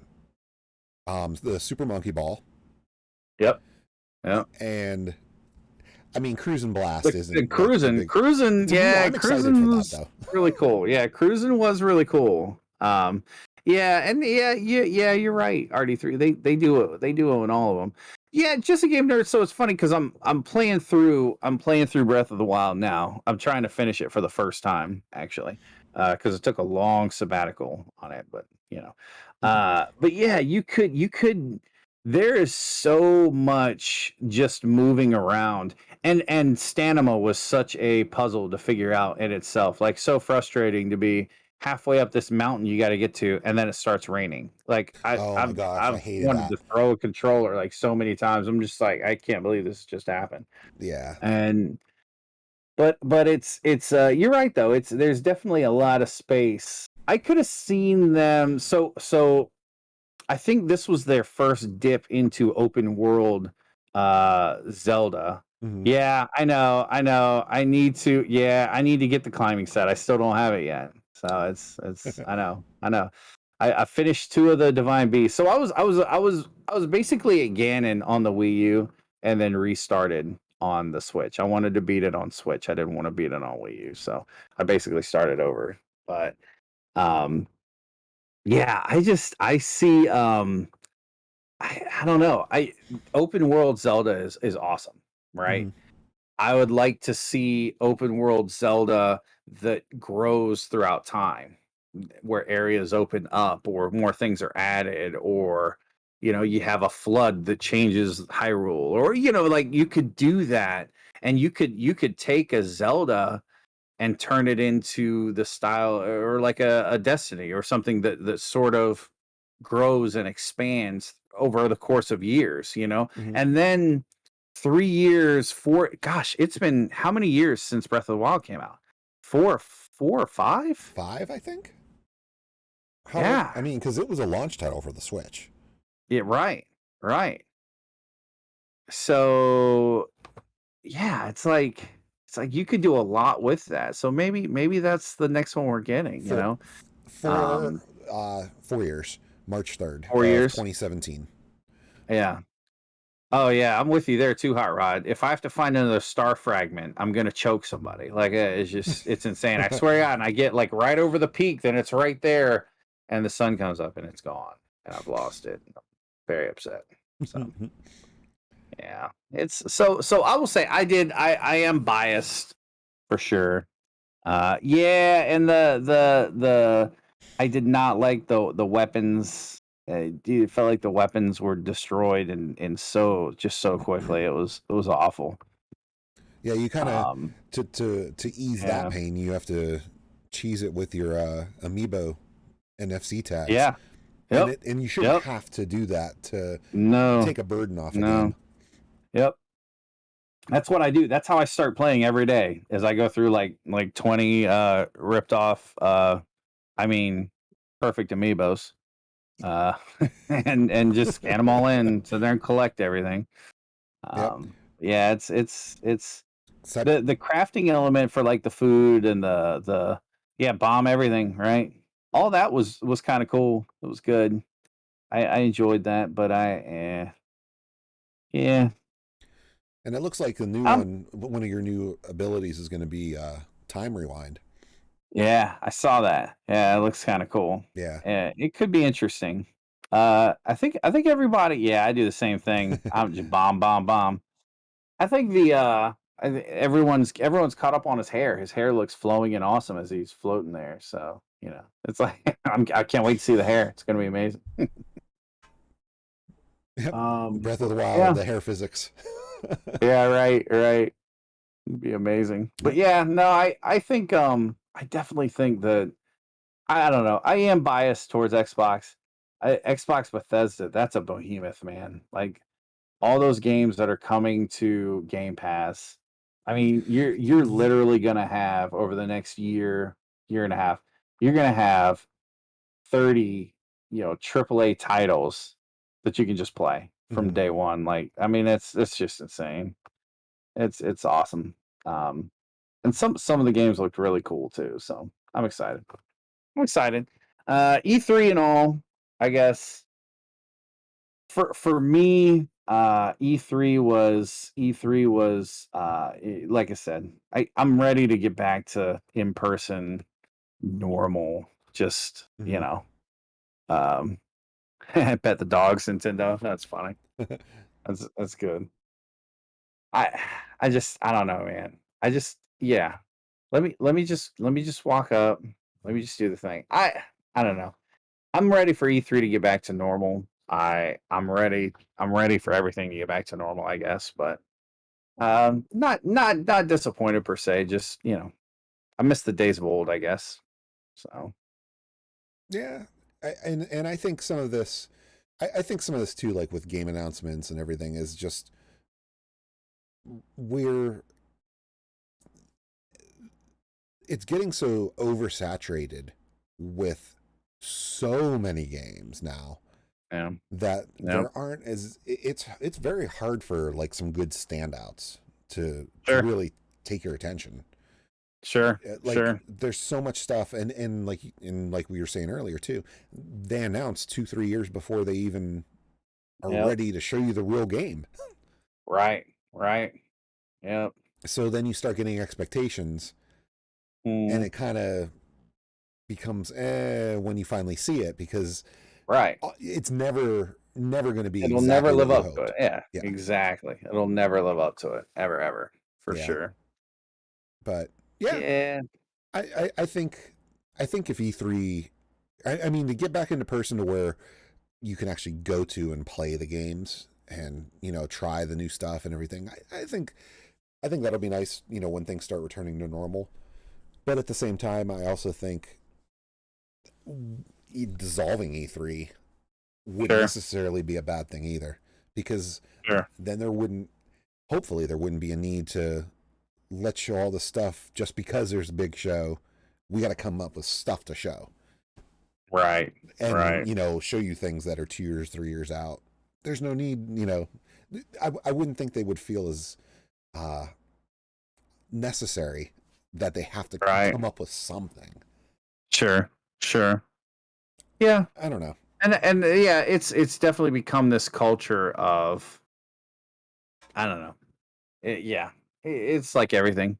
They got to be there. The news has got to be up to date, and then sometimes you just wait. Sometimes let's just get it right. Let's take our time. Um, yeah, don't wreck it. Yeah, Don't wreck it. it's the it's the Oh yeah, it's the internet age too. You think about it. yeah, It's like, because back in the yeah. day when it was, oh, the article in the new game magazine is talking about this game that's going to come out. You know, Right. like that was awesome, because that was the only place that you actually got to see what was coming. And Sure. then came the times where then it was okay on G4. Watch on Yep. XPlay. Yep. And they would Yep. go to the Yeah. conventions and stuff. And Oh yeah. then now it's like internet outlets. It's just, Yep. I don't know. They trickle out the little fragments of information as soon as they come up with it, and I don't know. Like Yeah. it cheapens it. It It feels like it does. cheapens it. It does for sure. Yep. It really does because I knew a guy in Maryland. It's funny. It's Bagoon's brother actually, and he would never watch movie trailers. I He have would a friend like that. intentionally never watch movie trailers because he's like it just it wrecks it. It ruins the movie. And I'll tell you, and this it kind of goes back into what I say about books. I tell people books ruin movies, and I get a strange look, but it's the same thing. Like you're never going to see on screen what your imagination paints for you Hmm. through a great book. And yeah, I Yeah, uh that's a good comparison. yeah. Yeah, it's interesting, and I hope once we get back to things, people remember to get back to the more of the roots of you know being excited about a game, waiting for a game, and game producers waiting to put the games out too. So um, I Yeah, don't know. yeah. Hopefully, so It's more they're driven by the sales more than they are, right, and and right, and it's not that their games wouldn't sell still, but sure, like they just feel the need to market stuff that's not right, ready to be brought to market yet. right, right. I don't know. Yeah, They're selling no, themselves way too I'm far with you ahead. for sure, for sure. but Yeah, it's getting out of control. yep. So yeah, that was E3 though. Um, Yeah, I mean, there's definitely some good stuff, and there's definitely some good sure. stuff coming this year. I Oh yeah, mean, I'm excited for Forza. I think out of every game, that's the game I'm excited for. yeah. Forza, I'm very excited for Forza. Very excited for Forza. Especially because it's realistically less than 6 months Yeah, away. yeah. And I think of everything scrolling back through. Back for Blood, gonna be cool. Yeah. That's gonna be a great one.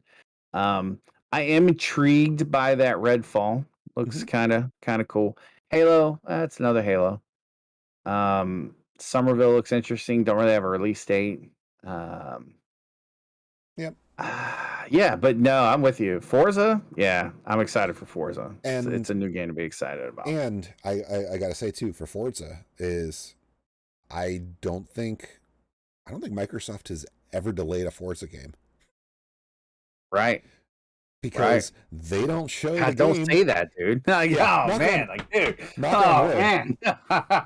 All right, everyone. Yeah, That's Unbreakable Pixel. yes, All because one word.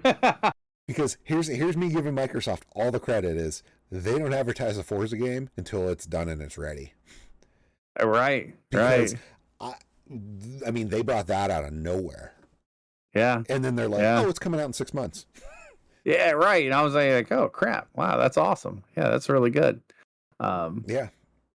yeah, no, I'm with you. I'm with you. I that would be interesting to see a list of games that that were ruined because they were overhyped. Yeah. Um, and there's quite a few. There are a few. That would be interesting. That'd be a good list to put together. Yeah, I've disconnected from the internet too, not looking for spoilers. Usually it's with TV shows and movies, but man, there's Mhm. sometimes I'm just like, nope, nope, I Yeah. can't do it. Can't do it. Yeah, that's the one thing I'm actually really glad that I'm glad that Loki is on Wednesdays Yeah. so I can watch it. Yep. Right. Right. You can pretty much get it. Yeah, for sure. Like it's completely insane. Yeah. Yeah, so Um, that way I can actually look at Twitter the next day and oh, not get Hot spoiled. Rod. Hot Rod, thank you for those gift subs. That's awesome. Thank you Thanks so so much. much, man. I really appreciate that. And thanks for hanging out. Love having you here. Love getting in the conversations with you too, man. Thanks so much. It's Yeah, thank great. you. Thank you. Great. Yeah, man, I really enjoy I don't know. I think that going back to I didn't see who said it, but I think you know they probably do put things out early to get an impression of where they're at. But some of the things that they put out, it that wasn't enough to get an impression, right? And then the things that they put out that was enough to get an impression, I don't know of a studio that's going to change it that far into development. So Mm-hmm. I don't know if releasing a game or releasing information about a game so early helps them. I don't think it does. But Yeah, again, I I'm not think in the biz, so I'm speculative. yeah, I feel like there's a very tiny window of a time to announce that early Right, as far as right, what you're prepared and what you have that you're going to show. right, for sure. Yeah, Yeah, because I think too early, and I think you ruin it. I don't right. know. Absolutely. Like you get the wrong, you'll end up with the wrong reaction. Yep. But that's, yeah, like you said, Yeah, it's like, and that's true. I'm not the game Yeah. developer. Maybe they can slow it down. Maybe there's enough time in the cycle at that point, and that's why they strategically do it. But yeah, no, I'm not in that business. I just like to play them and then talk crap about them on the OG VODcast. Yes. Every other Monday at 7 Eastern. Yeah. Yep. That we do. It's awesome. It's awesome. But yeah, so that's kind of all I had. You got plans for the week? To actually stream. I like it. I like it. I need to stream. I have the need to stream. Yeah, you gotta get out there, stream. Oh, yes, I do remember Mighty Number 9, and it was awful. Oh my gosh! Awful. And I gotta say that one though, that one didn't disappoint me on delivery. That one disappointed me even when it was still being previewed. Right. It's like, what is happening right now? As I saw it evolve, I'm just like, no. Yeah. It's like if they were using the early release of that to get indications, they ignored all indications. So. Mm-hmm. Yeah. Oh man. No, that's good. I'm glad you're back on streaming. That's awesome. I gotta stream. I don't know what I'm playing, but yep, there you go. That's what I'm talking about. Don't make plans. We don't make plans around here. Exactly. We're not gonna talk about it ahead of time and hype it up. Yeah, exactly. We don't do that. No, man. Show up, be amazed. You know, that's it. We're not gonna let you get this great imaginative picture and then ruin it. So first thing I got to do though is figure out what's going on with the microphone. Yeah, that's interesting. You have sounded better towards the end, so I will say that. Yeah, I'm gonna have to do some recordings in OBS and see what's going on with it. Yeah. Do just local recording and playback. Right. Hey, it's sounding good on Discord, so definitely it's got to be an OBS thing. Streamlabs, yeah, for sure. Yeah, Hot Rod, thank you so much for the gifted subs. I really appreciate it. Yeah, thank you, Hot Rod. Yeah, and hanging out too. Love having you in chat. Love having people interact with us. It's better than me just telling Pixel he's wrong all the time. Yeah, I am wrong a lot. I am wrong a lot. Yeah, right. No. Pixel carried us this week because man, I love the Xbox stuff, but I was weak on the others, so it was good. Let's see. This week, I'll be back. Wednesday is probably my next stream, and like you, don't know what I'm playing. Not a clue. I started playing that The Forest with Draka and those guys. That was interesting. Still don't know how I feel about survival. I'm still on the fence. It was fun. It was a good time, but yeah, maybe we'll get back into that later this week. Some PUBG probably. It's always on the menu, so you know how it goes. But very cool. Yeah, no, that's it for me. I figure we go talk about, see if we can find somebody to raid if you guys don't mind hanging out, and let's see what happens. I'm sure there's got to be somebody around, somebody out there wants some shenanigans coming into them.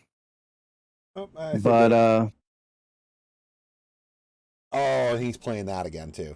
Okay. Oh my goodness. You know who I'm talking about? That game is ridiculous. Completely insane. I'll go with you. That sounds good. All right, everyone. Absolutely. Hey, yeah, we'll see you tomorrow morning. Yeah, maybe bright and early. You never know. Yeah. Thanks for hanging out. I appreciate it. yeah. Thank you, everybody, for hanging out tonight. We'll be back with the next OG VODcast. Always good. 2 weeks from tonight. Yep, 2 weeks from tonight, Monday, we'll be back talking, not E3, but seeing kind of what comes out over the next 2 weeks. So see how it goes. Yep, absolutely. Yeah, absolutely. No, yeah. Thank you guys for being here. It was a good time. So yeah, and of course you'll see us, sooner on our individual streams. So. Oh yeah, rocking and rolling. That's right. Garlic bread's delicious. It goes with everything. So, stick around for the raid. We're both going to go raid the same guy, and he's playing an amazing game. It's something that will blow your mind. You'll love it. It's exciting. Stick around for the raid, and thanks for hanging out again. Yeah, have a great night, and see you guys in the next one. All right, good night, everyone. Later.